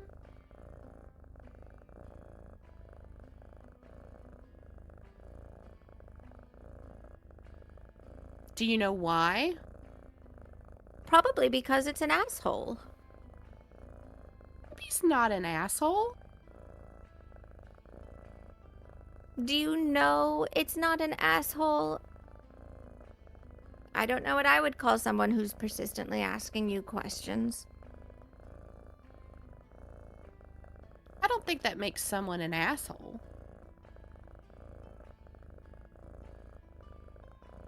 Well, I couldn't tell you the meaning for why somebody did something to this thing and shapeshifted it into this doll. But it is a shapeshifted creature. I don't know what the trigger is, and I don't know what it used to be. Okay. Well, if anybody else has anything, I guess we can just go.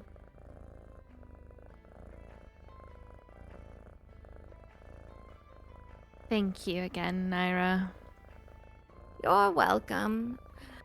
Take at least a day before coming back. Don't worry. That's the plan. Good. Oh, can I buy that spell book really quick? Oh, yes. How much was it again? I want to say that you've already paid for it, actually. She hops over to go and look at her prices for things.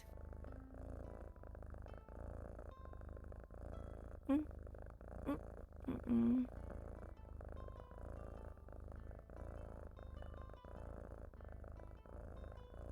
A spell book would run you... Yes, just 25 gold. Oh, no, 50. You owe me another 25. But if you leave right away, I'll give it to you for the balance. I'll leave. All right. Then I spoke incorrectly. Just go. Take the book and go. She takes the book and turns around and goes out the door. Anybody else need anything identified? Not Val. Okay. Bye, Naira. Yes, goodbye. Don't come back for quite some time. Unless you have a lot of gold, then you can come back anytime you'd like. But don't come asking for free stuff any longer.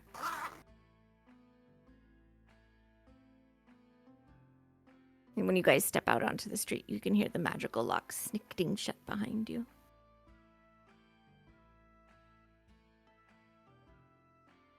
Net?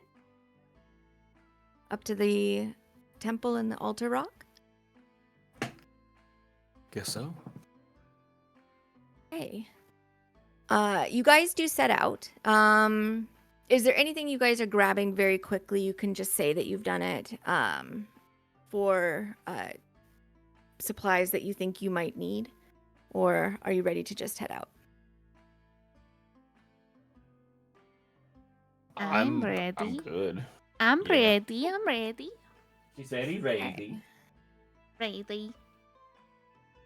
So you guys do make your way out and up to the temple. It takes you well into the day, as it has before when you've traveled back and forth. And then continuing for another 30 minutes along the coast, you are able to come to what appears to be just a cove with cliffside. And you can hear the ocean sort of slapping against rocks down below. Some ocean birds, nothing that sounds ominous and goopy. But the waves, and for those of you, this is again, one of the first times you've now seen just like the vast open sea out in front of you. As you guys are walking along, go ahead. Anybody can give me a perception check.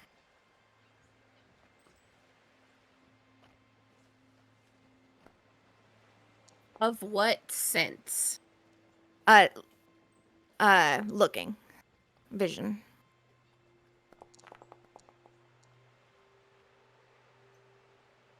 Okay.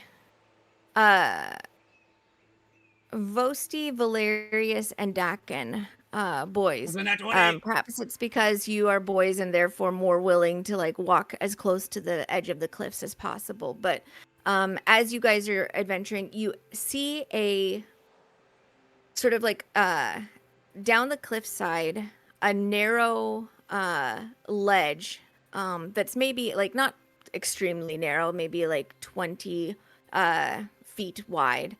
And on it, there is a stone that appears to be carved and has a faint shimmer around it. It's about 50 feet down to get to that ledge, but that could be worth investigating as an altar rock, based on what you've had described before.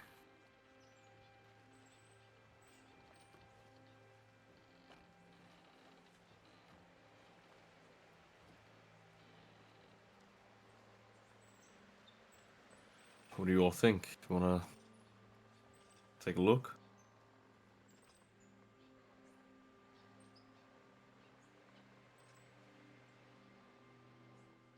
They're all dead.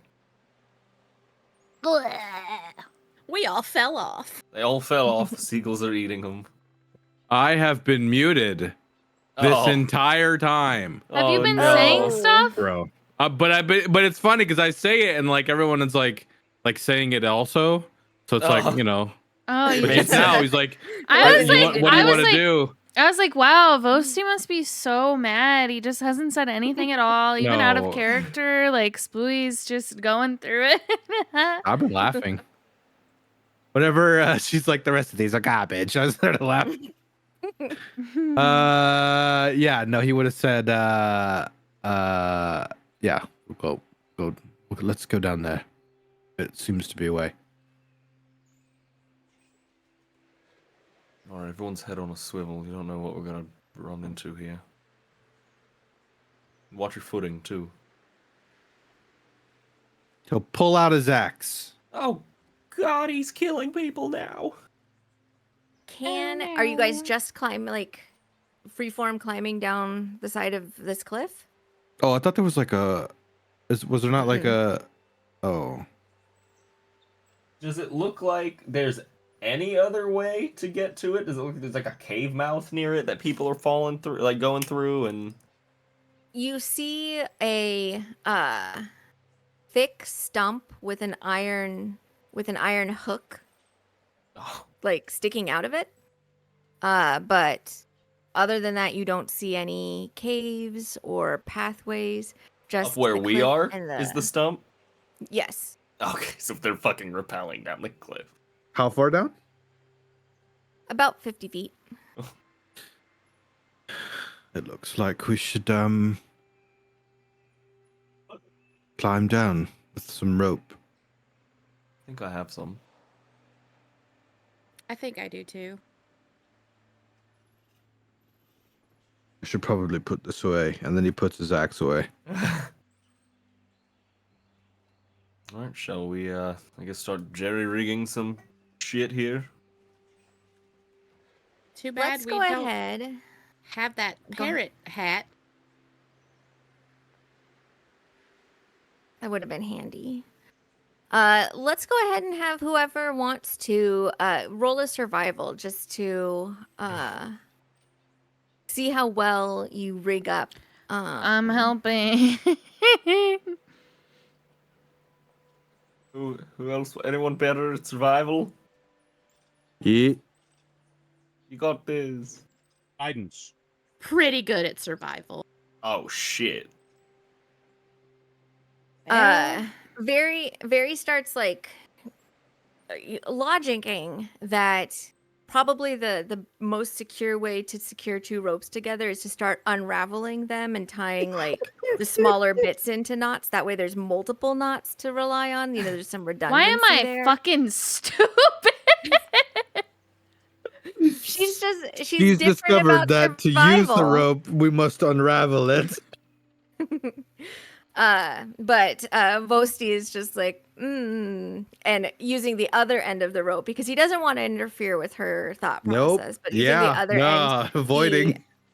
he, ties basically two slip knots that'll ram against each other in order to connect two lengths of 50-foot Slipknot. rope. And with Alara's help, gets one end of one of those ropes really securely tied around the hook. And you are confident that this will not break while you're making your way down. So you guys will be able to make normal rolls for climbing down rather than ones at disadvantage. Ah, fuck.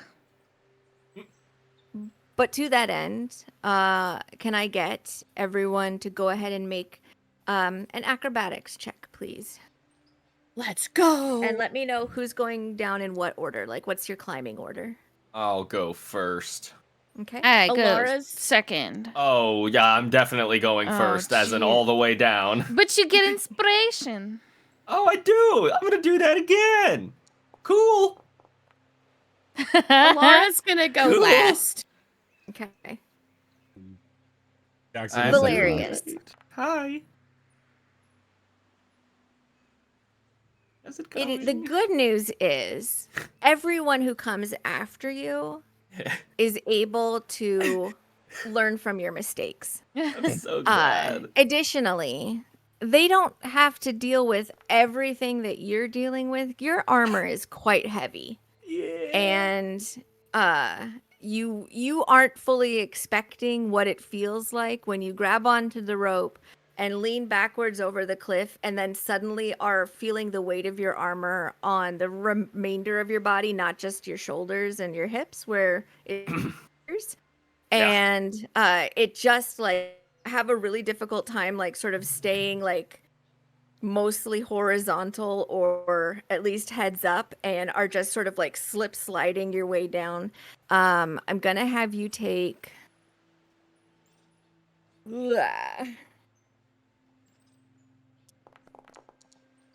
14 damage split between rope burns and bludgeoning as you like land really hard at the bottom with your uncontrolled descent. I'm fine. The rest of you are able to get down there.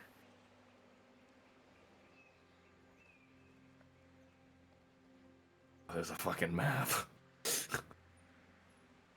Oh no. And so you find yourself on this ledge, and you can see the rock that has some symbols glowing. I don't recall if all of you know or any of you know Celestial, but I believe two of you do.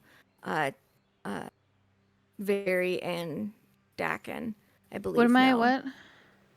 What? On the rock in front of you, Mhm. there's symbols that are glowing, and the two of you who can read Celestial just read it as Ryler's name in Celestial. Ah.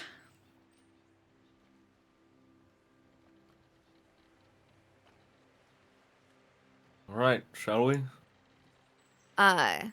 Just to finish sort of laying out the scene for you so you know exactly what it is that you're working with. You're about a third of the way down.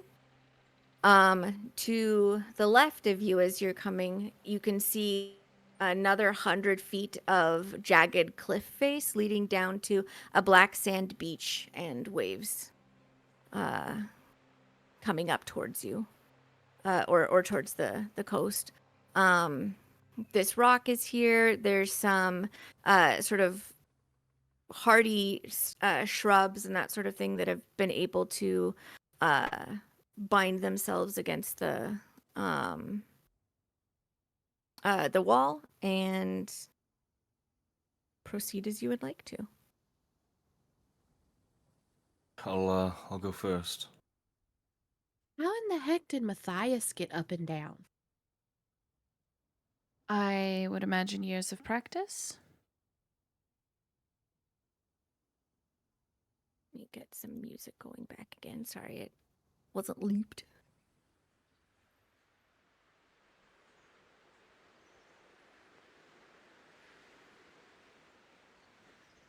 This is gonna make me fall asleep. The ocean.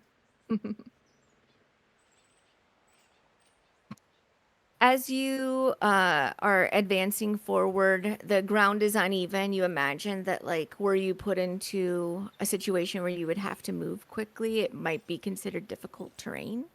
Okay. But probably Now- that's fine. Now Vosti takes out his axe. To be ready.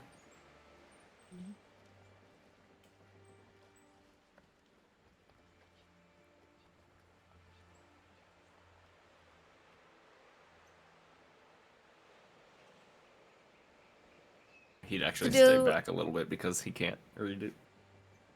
Do you recall what brought you here looking for this altar rock? We were told about it. That it was under. The pearl was under. I had it written down. Hold on. Below Altar Rock rests the eye in Rallier's womb. The lady's symbol reveals the way. And on the wall was a map that had 10 paces from 3 rock thingies. 3 rock thingies. Oh, yeah. How far from where we are down to the, like, rocks below, like, on the water's edge? Or is it, like, there is no shore, quote-unquote? It's, like, lapping against the cliffs? From the level that you are on down to the sort of black sand that's down here is about 100 feet, you estimate. Vosti, as you're getting closer to the rock, the words don't have any meaning to you, but you see what you believe to be like just like a closed off face. And it's not like a perfect face, like it's kind of like your eyes are just sort of putting together pits and hollows that remind you of a face, but you do take note of it. Does the rock look like it has a face to anyone else? I look at it. Could that be... Same. You look at it Right from here. way over there. Well, I can't get much Oh, closer. there's a Nice. big green No. half Oh, working oh. out Not of you. me. I'm talking about her. Catch up, Laura. I don't want to push Dax off the cliff. The map is black for me. I can't tell what we're supposed to be looking at. What? Oh, I was just Did waiting. you move I thought we were all in our blindly? mind. It's been blind the whole time. I haven't seen a single thing. there's a so map. funny. Your brains. You didn't even see the thing that I pinged. I was pinging over here. I thought you were just living your You dreams, pinging have random spots. vision. And like, I see something over here. I don't ping random spots like that. I ping relevant spots. I ping. You're a fresh. Let me do Duh. this. Or maybe because we Configure. updated my token, I don't have vision. You do have vision, but I'll just so you can see the map and what you're working with here. Everybody should be able to see at this point. The code mentioned that the lady's symbol reveals the way. Can we do something to this rock face? Or not like the rock face that we're looking down, but like that rock's face. Yeah. I go and put my hand on it and close my eyes. The power of belief. I have. Oh no, it's like Thundercats. The second that you touch the stone, the ground starts to shake a little bit, and there is like a seam between the front of the stone and the back of the stone that cracks open, and a immensely tall stone elemental, perhaps, suddenly becomes visible. Oh no. You can see on the chest of this creature, there's an indent that looks sort of like a shell with 3 extra circles off of the center of it. But she comes away from the altar rock and then stands up and like looks down at you, very, as you're the one who has your hands on her rock.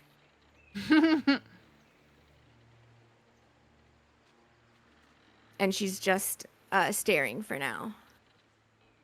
Hello.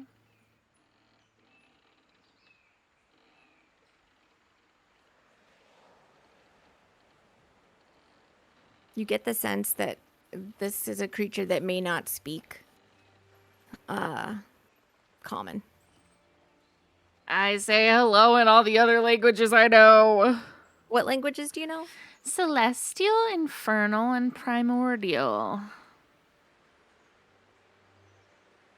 At Celestial, there's like a little bit of recognition, but not enough to understand or respond back to you. There's just like you get the sense that that's a language that's been heard before, and that's it.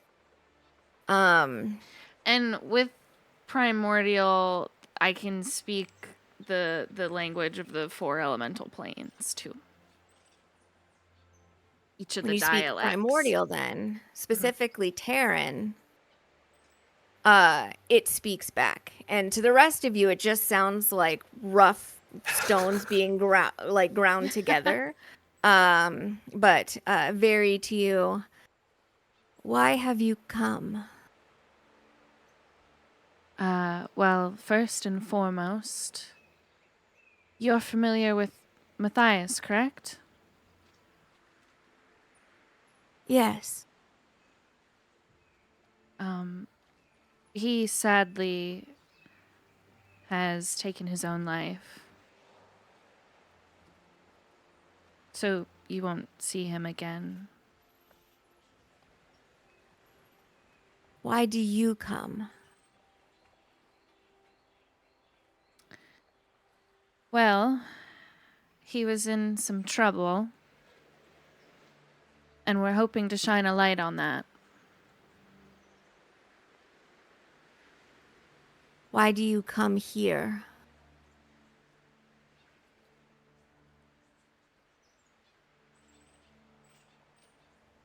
We're in search of an item. There is another rumble in the stones, and from boulders around you, 4 other elementals rise up. The fuck is all this?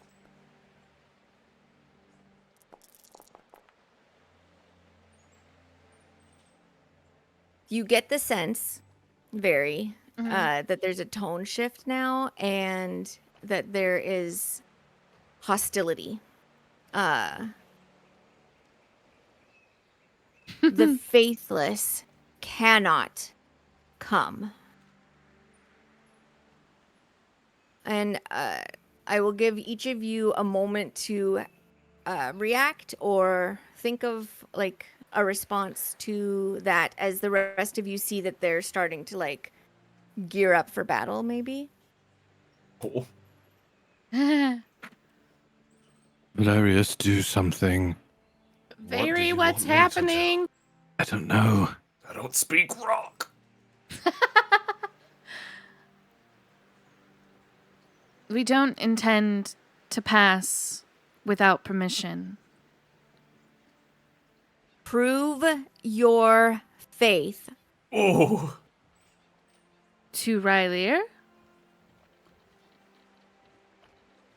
To the lady.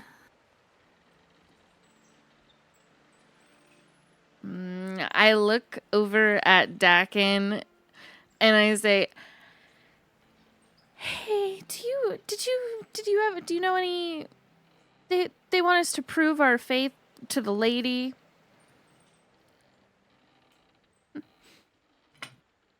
She says that out for everybody. Yeah, it's not in another language. I can only really think of the one that was on his chest. Valerius would step right up to Veri, like right next to her to face the rock. And he would kind of tilt his chin up and reach his hand down, grabbing his holy symbol off of his neck of Periel, and pull it off over his head. And just toss it forward at their feet. Almost like symbolically casting it away. Okay. Her fist comes up and like takes a swing for Valerius. While we're resolving this, anybody can roll a history check.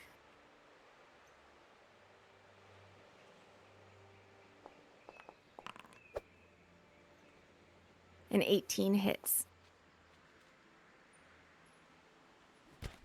I mean, Does Why this did my AC go down? She's hitting you, and you fell off of a cliff.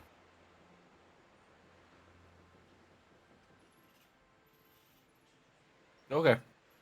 I don't. No, I think Okay. he said AC. Yeah, my AC. I don't. Oh. My AC is lower. Do you have all of your things equipped? Yeah? I don't know why it's lower, though. It says I don't have my armor equipped.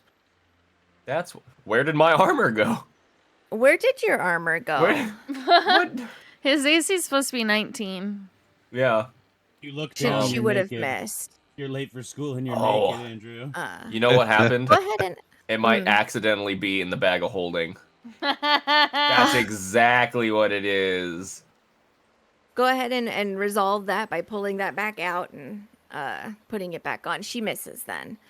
Dakin, you recall a symbol that you took up, like an object you took up, that's very similar to the impression that's in this creature's chest. Oh, Dagon starts like touching all his chest and his pockets and goes, "Oh shit! Oh shit! Oh shit!" and pulls out the symbol of Relir with 3 pearls in it and goes, "Wait! I have it! I have it!" I reach back for it. Okay. I just fucking dodge a haymaker. I try to put that up to the impressions. Can I get you to go ahead and make me an athletics check, Veri? Oh, I'm so strong. This is going to go really well. I told you it was going Okay. to go so good. Does it swing at me? Can I help her? Does that count? No, she doesn't perceive the action that you're attempting because you were not successful at it. So she does think that you're trying to hit her, and she tries to hit you back. Shit. Well, should probably do that. 16 to hit? I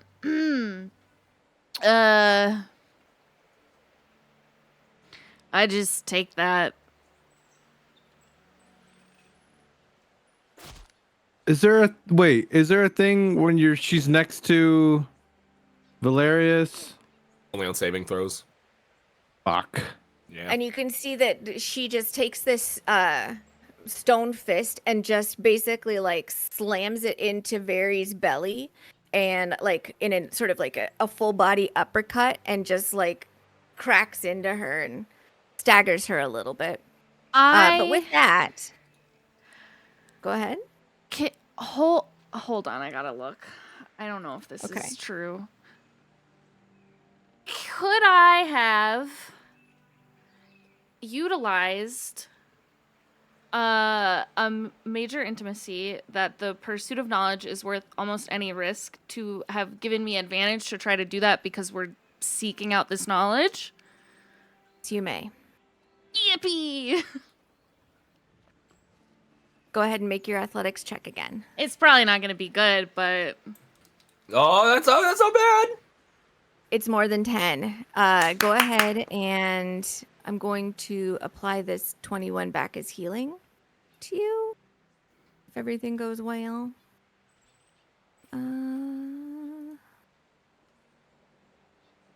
Yeah.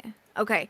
The hit doesn't happen. You were able to channel this intimacy and you reach up and just slap it in there. Immediately, the other Minier, the other elementals just sort of like roll back down into boulders along the coastline. And she, instead of like basically backhanding her Very's entire body, like very, very gently, although it's still a rocky hand, pats her on the head. With the lady's blessing, follow the way.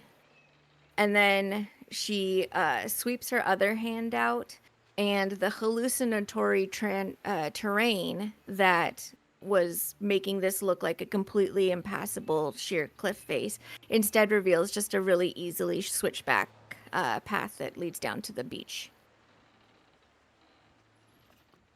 If you seek the womb, you will have to swim. And she turns and points along the coast of this cove, just further up to the north. thank you. You guys can now make your way down if you'd like to. And she shifts back down and like retakes her form as the other half of Altar Rock, and the little medallion just sort of clinks down to the ground.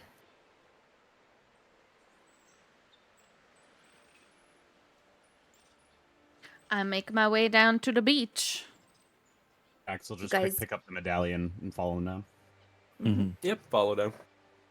You guys make your way down, and as you get towards the north, I'm just going to move you. Yippee! You can see there's like a swirling little whirlpool that looks like it's basically just sort of funneling down into the sand right around here.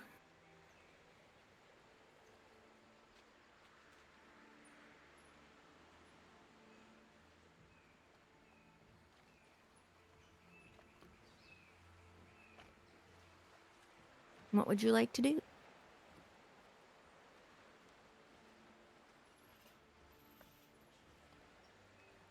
Guess we start looking around a little. Can I like make a perception check on the like swirling and see if I can see anything? Sure. Eh. It looks like a tunnel that goes underwater. I share the information with everyone. Do we think have any need to?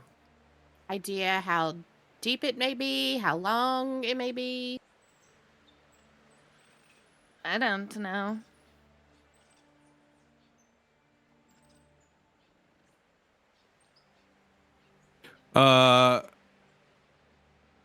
Can I use magic awareness to see if it's magical in nature or if it's more natural? You get the sense that there is magic in this area. Like the hallucinatory terrain is permanent here. You're just able to see through it at the moment. And this tunnel is magical, though the sense that you get there is more because it's like a holy place than like arcane magic. It's more divine than arcane. This could be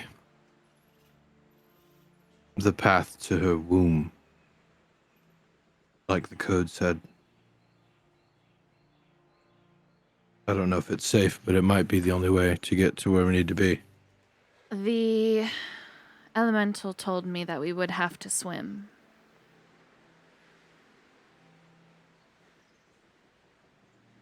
Well, then, guess let's do it. Should we have Kalen's, what was it? Powder ready? What was it that he gave us that displaced water? The drought draft? That's it. We only have one, and it only lasts for a minute. I think we should save it for if we're in danger down there. But also, I'll let you all know, what I did for Val and I during the race with Swift, the water walking, I can do that for all of us. And if we're underwater, it kind of jets you up. Ooh. All right. So we get fast out if we start drowning down there, but all I can do is make us go up. Like, we don't really get control over it. It just ascends you. So if someone gets grabbed, we won't be able to stop to go back. We'll have to cancel the spell and swim back down. Well, let's go for it. Let's do it. Okay. To the swirling! Cannonball. As you guys wade into it, you do have a thought that, oh, black sand, interesting. We've seen pounds and pounds and pounds of that just recently. But you dive in and start to swim. Can I just get an athletics check from everyone just to see like how good of swimmers you guys are? I'm so good at this.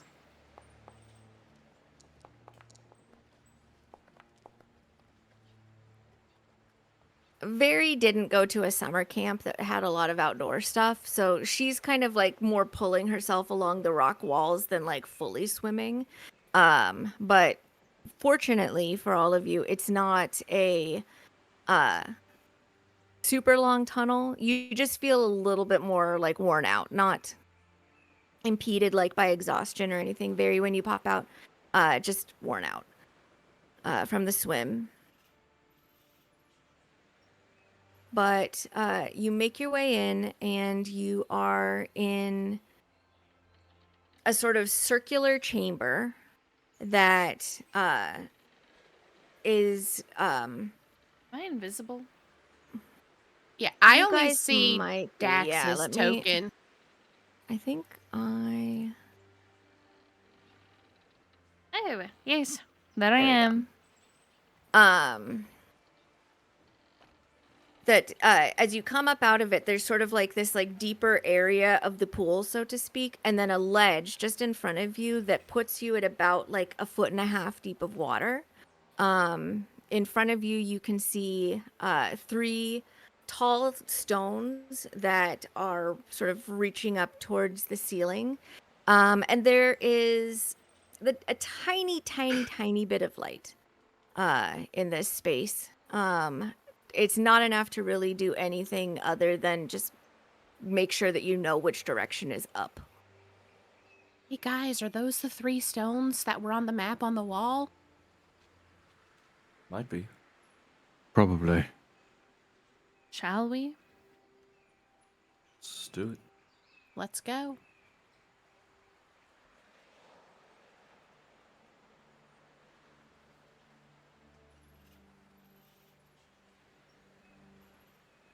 As you're moving forward in, especially you, Valerius, you can see over to the right side of this chamber, this enormous clam. Oh yeah. Look at him. It's larger than you would imagine that most clams can even be. With this white rigid cell that's been pockmarked with colorful little barnacles. And you can see that its mouth is slightly open, just a little bit. Hey guys. Look at that. I'll point up to it.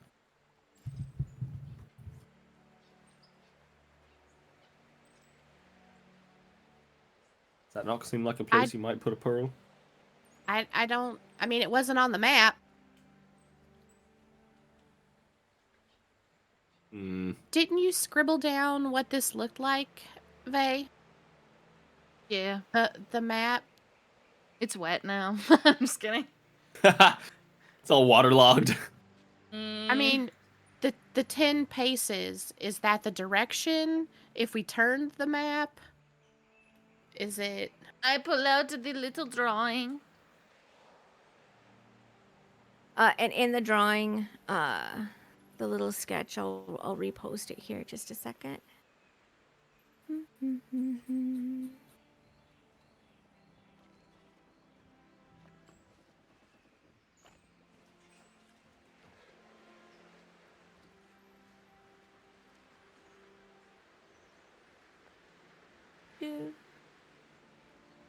Oops. Sorry, it took me a bit to find it.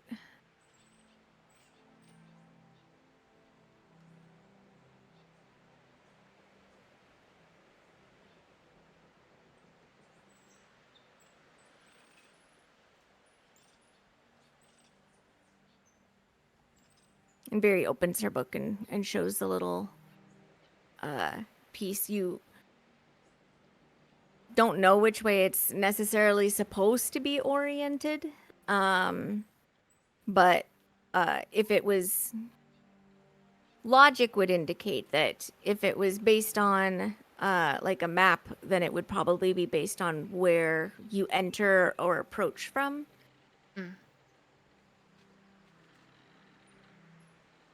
Looks like it's heading off in this direction, kind of I'm gonna back go here. up and then do like 10 paces up. I'm sticking kind of close to her. Okay. I don't know how many 10 paces is. Alara's gonna do. Go ahead. It's about there, based on your character's steps. I Alara's gonna perceive. do 10 paces from this rock. Okay. Val's gonna do 10 from this rock.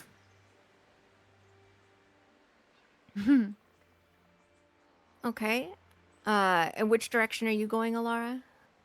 She's trying to go in the direction that what she saw on the map. Oh yeah, I so didn't like go in from this general direction. Yeah, Okay. I didn't go from this rock. I would have walked all the way around and gone from this one because of the map. Okay. And then which direction are you going, Valerius? Like this way. Okay. Go ahead, you guys. Vosti, are you going to go in a particular direction or see what happens with the others? Yeah, he's gonna wait. I'm Okay. But investigating.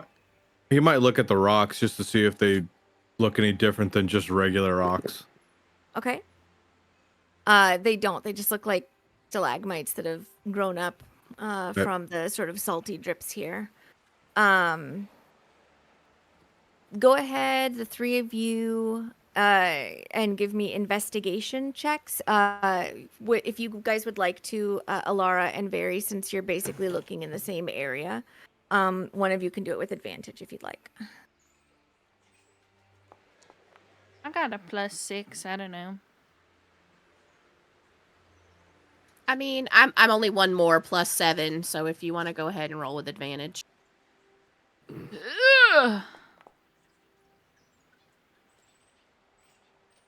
Okay.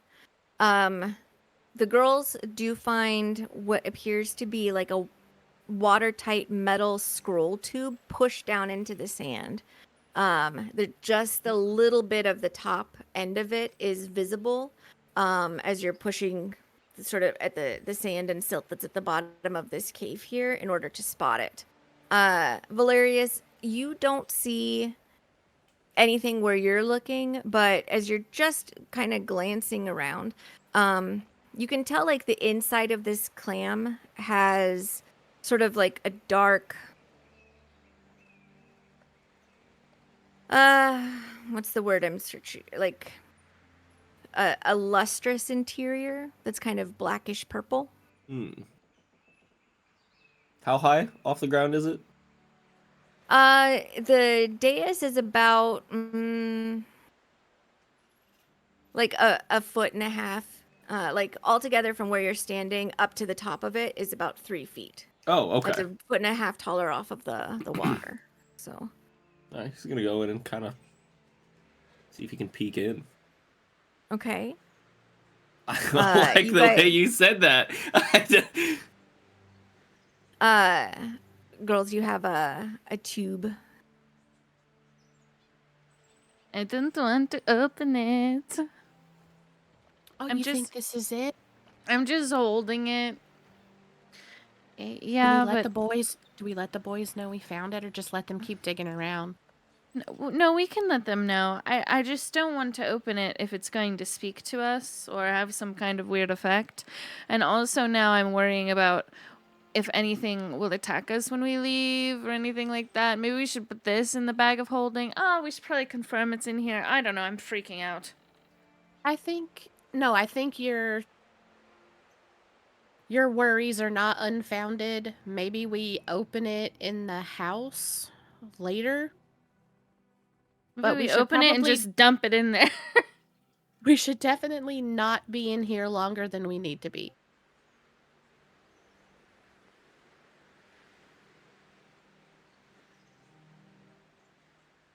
Hey guys, Yep. Ah, we got something. what'd you find? I thing? hold up the tube. I shake it a little, gently.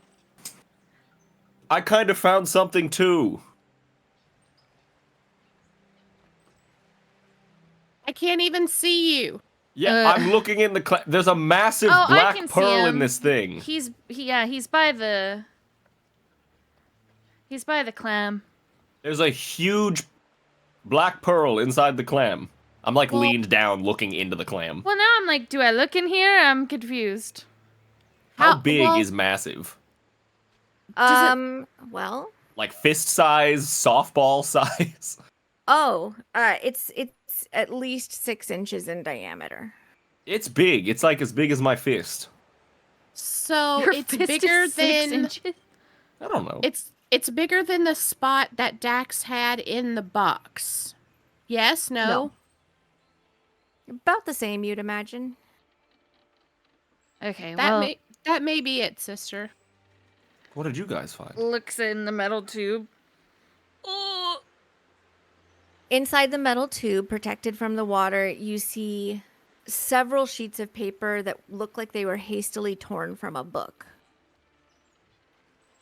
I take them out. There is notes kind of scribbled all around the edges that read, deny the eye, deny the eye, deny the eye.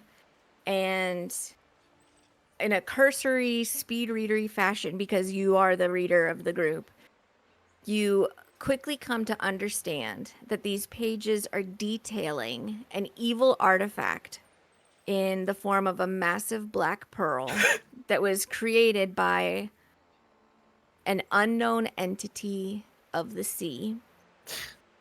It is called the Eye of the Leviathan. Literally, as you're reading that, Valerius looks like he's about to reach in and try to grab it. Don't What? touch it! Don't touch it! I relay the information I just read. Oh, fuck. Oh, shit. He, like, pulls his hand back and, like, puts it behind his back. I literally like slap him on the shoulder. We knew this. We knew this. We knew this. It spoke in their minds. We knew this. Is there any Just more? saying. Is there any more, Vay? There is. As you're reading through, you are getting some descriptions of the item in order to accurately identify it. It's 6 inches in diameter. It's this inky black with random drab green swirls on the surface. It's cool to the touch. And when you touch it, it has a calming effect where you just feel like things are going to be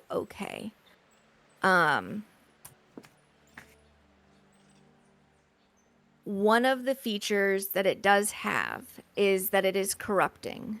It is a magical item that attunes to you, not the other way around. And once it has attuned to you, it bestows several beneficial magical effects. You get +2 wisdom bonus. Twice per day, you can use clairvoyance. Once per day, you can cast freedom of movement. It acts as an enhanced pearl of power, and it can recall 2 spells up to 5th level per day. However, What's the bad news? each day that the eye is attuned to you, you have to make a wisdom saving throw or feel your natural inclinations shift you further and further towards chaotic evil. Oh, cool. This we aren't fully using alignments in here. It's just your tendencies start going that way. It's not a 100% thing, but your tendencies, your first instincts become both for chaos and towards evil.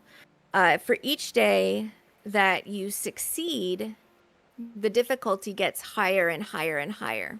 Oh, shit. Um, So it just starts progressively getting more and more intrusive thoughts into your head. yes. There are rumored ways to destroy the eye. You can bathe the eye in the flames of phoenix plumage for 30 seconds. You can submerge the eye in the blood of an Ifriti prince heated to a boil on the elemental plane of fire. The hell? Uh-huh. Or you can encase the eye in stone from the effects of a gorgon's breath while being held by a virgin and then shatter that rock. Okay. Don't worry, guys. I got one of those in my bag. We're I good. relay all this. Why did when you said the last part, did everyone immediately Turn look at and me? look at Valerius. Well, it's just you did announce to us all that you've got that like oath or whatever. Yeah, that's fair. All right.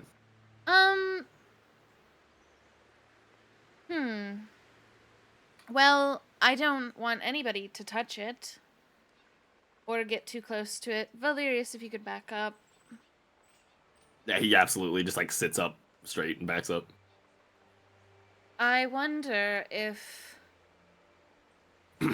it's safe in here. I mean, they've been looking for it if we found it. But I mean- we have the item that allowed us past those elementals. Others do not. Valerius immediately turns and looks where they came in from, and as she says that, and we're like, did we just open the fucking door for them? Well, there's also all that black sand up there. I think this is Valerius, this is a sanctuary to her. I don't think they could walk on the sand here. Hopefully not. I don't think they could get... I mean, they're I brown also have a vampires, so they can fuck swim, ton but of it I in don't this think they'd bag. be able to get in here. I Didn't think they need someone to bring it out for them. didn't somebody say was it the council gentleman? He said something along, I think it was him. He said something along the lines of the church needing to be, or the chapel needing to be like consecrated or something. He was that the word that he used?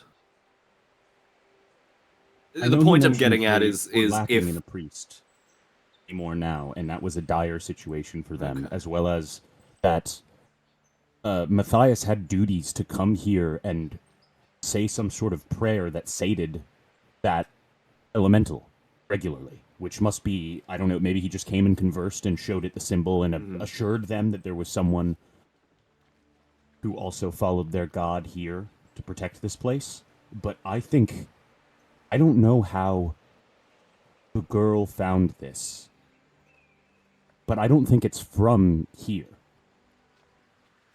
I think this is No. he put it here in as a sanctuary for it.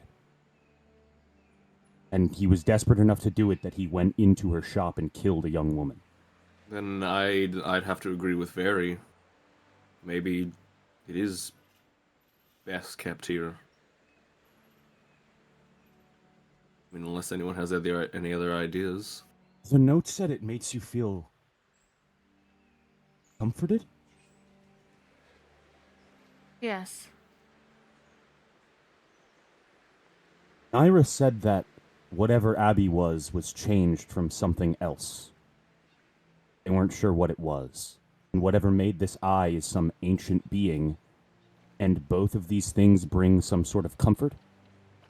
Does the name Leviathan mean anything specifically to Valerius, or is it just like a very generic word, like, oh yeah, Leviathan, there are Leviathans out in the world, or is it like does it hold any specific Leviathan, significance? It is the more generic term, a gigantic sea monster or just gigantic thing. Possibly like the thing that like would come to most people's heads is krakens. Mhm. Though most people have never seen a kraken, they've heard of them. More likely to exist than dragons, according to myth and legend. Okay. He wrote, Ichthys needs it as a focus to summon something. I cannot let him have it. When she mentions that, and after what Dax had been saying about, trying to correlate Abby, Alara kind of like grabs her pack and tries to focus on, does she hear Abby saying anything? Is she getting any kind of vibes from Abby right now? Is she looking at Abby? Looking at Abby, no. No. Abby's in the bag. No. Okay. Is the bag waterproof out of curiosity? I honestly don't know. It's Which probably one? leather, so Okay. it's probably somewhat. It's not, I can just submerge this forever and it'll be fine. You feel like there's a good possibility that you're coming close to fulfilling Abby's wish of being tossed into the ocean.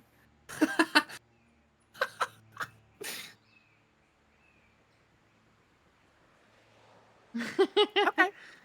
She just wants to swim. She just wants a bath, man.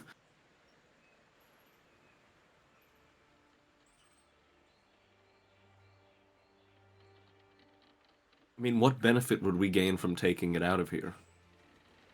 I don't think that we would gain any benefits. I mean, So then, besides say the we would- ones. Yeah. It's Yeah. innate benefits. But they're not enough to offset. No. I think, like you said, Dax, I think they're waiting for someone to take it out. I think they were probably going to close in on. I'm sorry. It was Ellie? Elendira? Elendira. Correct. Yes. I think they were probably closing in on her based on that she had told people about this thing that she had. And if they're as connected as we might think with the ship that no one really sees come and go, the Black Orchid, Mhm. then they could have been coming for her already, and Matthias was just out of time. So he does what he kills does to her, make sure they hides can't. the pearl, and then kills himself out of guilt for killing an innocent young woman. Or to bury where it is. They can't control him and find out its location if he's not around. Yeah. Can't manipulate him, can't torture it out of him.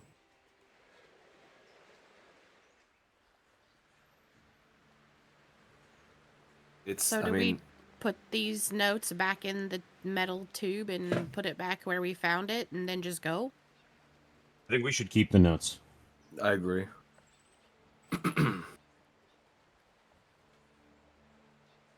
Or at least maybe copy them down Yeah, I think and that's leave a that's set good idea. here in front of the pearl as a warning. Anyone else have any opinions, ideas, comments? Is it possible to do any of the things that cleanse it? Any of the things to what? I don't have Cleanse it. anything today. I have options I could have done. I could have set traps here and things, but it wasn't something I was thinking of. I was trying to find something when we came out here, not protect something.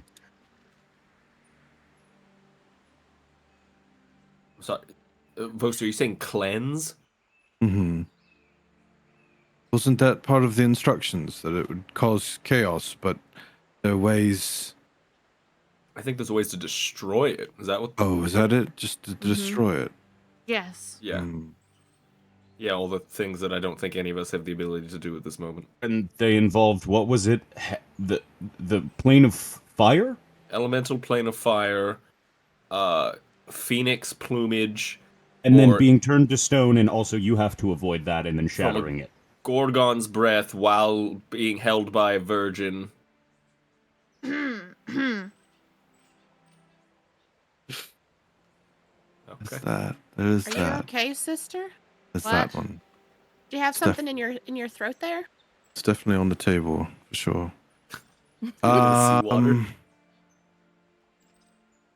I'm trying very hard to figure out a way that this could benefit someone. I Doesn't seem so. don't like the after effects as described by Barry.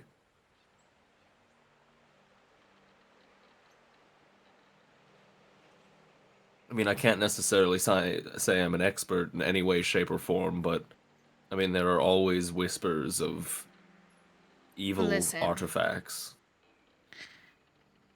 I think that we have to find the ship and kill the vampires. Yeah, I agree.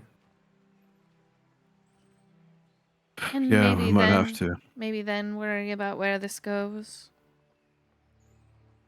It seems like we'll have to take care of that because they know the pearl exists, and maybe if we don't bring it out, they'll just ravage the town until they figure out a way in here.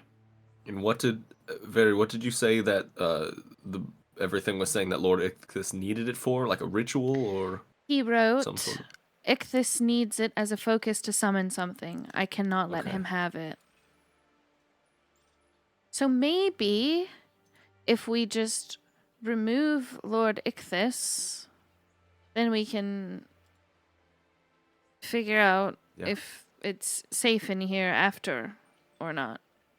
I agree. I mean, if he's willing to go as far as killing someone and then himself to make sure they don't get this thing because of what he's trying to summon, maybe he doesn't know what he's trying to summon, but I mean, it's very clearly a very, very serious matter to him. Mm-hmm. So I think it needs to be for us.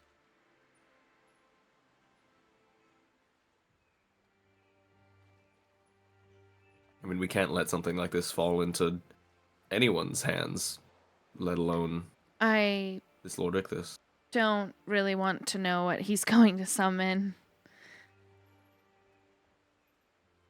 Well, I mean, there's some power and knowledge. I mean, if somehow we found out before we found him, then maybe it would start pointing us in directions on... Oh no, I'm things to just look out saying I for. don't want him to get it so that he can summon whatever it is. Nah, no, I agree. Valerius, Uh-huh. and anybody who is proficient, can you give me a nature check? I'm not proficient, is that okay? Yeah, you have it, the roll ability for other reasons. I'm not proficient in that. Great, my rolls are fucking great today. Valerius, the clam is weird. Like, it's big, but there's something about it that's weird. Vosti, like since this you're thing. sort of Hilarious! This clam weird! I don't like this clam, guys. He just takes like another It's half giving me step bad back. vibes. Vosti, since you're like looking at your siblings and Dakin, with the clam beyond them, You aren't like you haven't been around the ocean, but you've had clams and oysters and such before, especially at the pub. You have never seen a clam or an oyster with a black interior to it, especially not one that's white on the outside. It's usually like pink and fleshy and good because it's a living creature. This is black and weird inside. I keep looking at this clam, and it's almost as if the mere presence of this pearl has corrupted the clam, maybe? Ooh. Oh my god, is the clam chaotic evil? A It might chaos. be. Please, someone talk to this goddamn clam. That was Shadow talking, not Valerius. That was that I don't was know how to me. talk to clams, motherfucker. Like, I don't know what you want me to do right now. It'd be a speaking Clam. Language, shellfish. Clamotic evil. Can I use It a would be divine sense? ahead, Sam. Go ahead. It's just he's trying to see if anything else is spooky about it. Or just in their area, I guess. Wow.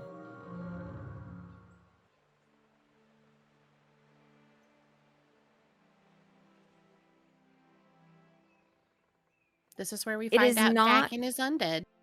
It is not celestial, fiend, or undead, Okay.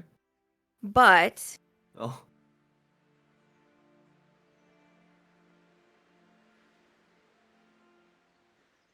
the detection for any place or object that has been consecrated or desecrated,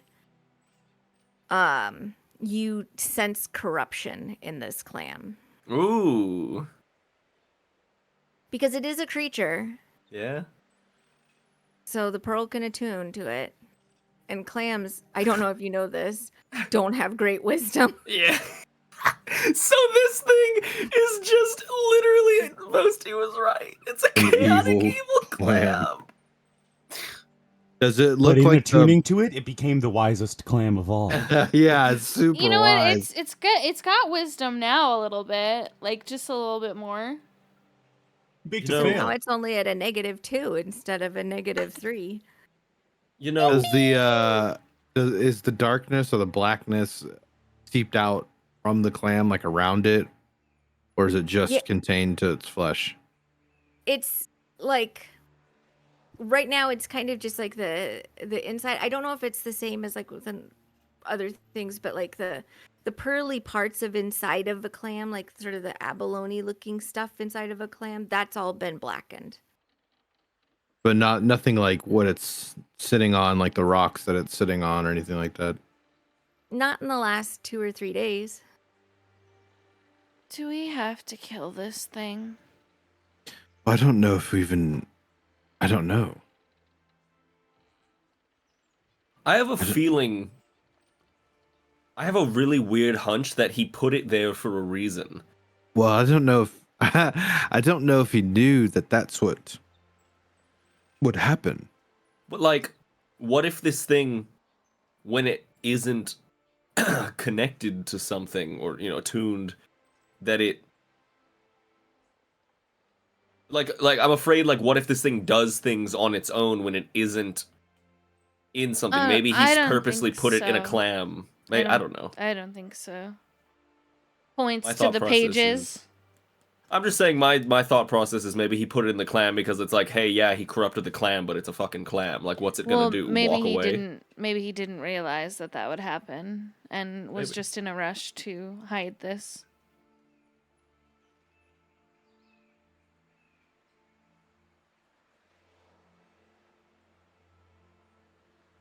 Gwen, I'm gonna say at some Yes? point I probably got closer to the clam. How far? Wait, is this like above us at our level? What is Sam's situation? From where you're standing with your feet underneath the water, the ledge is about 3 feet up. It's about well, it was about 1.5 feet above the water surface. Now it's about 1 foot. Wait, what? So The water's rising? There's such thing as tide. I mean, at the end of the day, we are underwater. Well, yeah, I just didn't. Okay, yeah, I was just. She said it. That was a purposeful saying thing. I'm gonna climb up. Okay.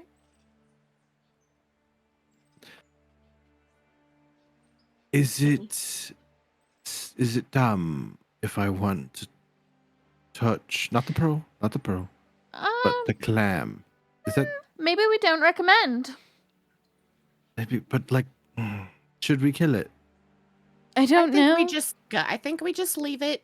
We go, we search for the black orchid. We look for Ichthys and end his reign of terror. And we move on.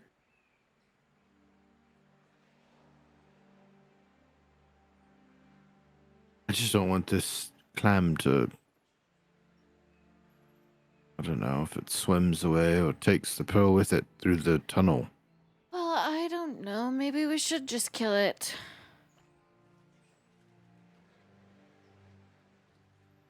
So who wants to be the one to take the first stab at the clam? I don't want to stab the clam. You wanna Well, shoot magic at the Valerius clam? has no history of stabbing clams. Should probably. Oh my god. Okay.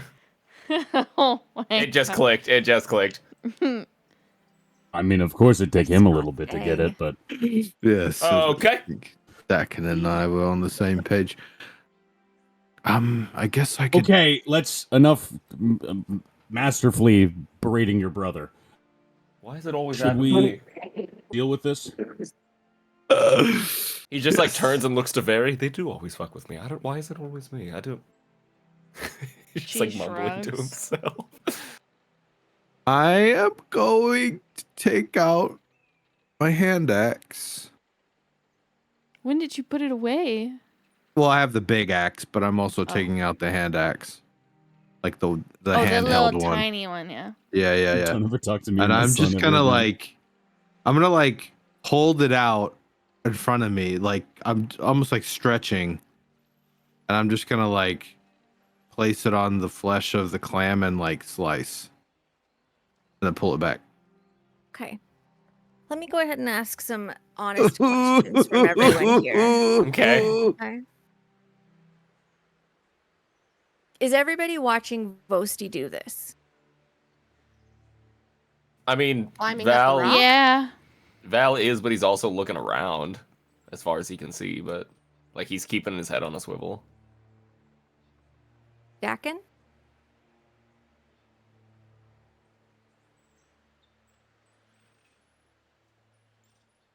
You're muted if you don't know. Pooping. Perhaps. I thought he was back. We'll get back to him. Okay. He was back. Valerius. Oh, there. What? Hey. Sorry, hi. I missed what you said. Are you Listen, watching Vosti threaten the clam with a hand axe? Yeah, we were directly talking to him, so I'm watching him. He's holding his axes and getting towards it. I don't have a problem with this, I don't think, but I will step closer to keep an eye on him. Okay. With that being the case, and I'm going to warn you, we're coming up on a cliffhanger right now. Oh. Valerius, And I Okay. have danger sense. Yeah. Okay. you do. Valerius, you're the one that sees them rising up Them? out of the tunnel. What? I told you we opened the fucking door for. What are these? Oh, I don't think we opened the door. I think they were already here. Oh no! Don't do This that. clam has crabs. No, you don't have to do a Bro. cliffhanger. We can just keep playing because he wasn't even here for an hour. I mean, So true, bestie. So true. And oh shit. These are as the axe And- comes close to the flesh of this clam, the lid begins to open and the barbed foot tongue thing of the clam takes aim at Vosti. Is that a fucking mimic? No, it's just It's a an clam with a animal tongue. that's been corrupted. I don't fucking like that. And technically the species is called a barb shell. Ah, fuck. So yeah, we will be going into combat next time around. If you guys want to see sort of And on a dream. And on a oh.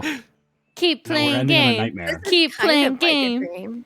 This is kind of Hey a guys, dream. by the way, hey, just in time for the end of the session, my map came back and I can see how fucked we are. I I roll just my got vision now initiative for just the first time all day. for next, so I know. Yeah, are we rolling initiative? What are we doing? Ha! Go ahead, we can Fuck roll my initiative. life. That way we Fuck can my shit up, fam. kick things off right away. Do I get Oh, Do I that's get- fucking dandy. advantage on initiative or anything? I always Nope. wondered. I don't think it automatically does it. If you did, it would give it to you automatically. Well, no, because I have to choose.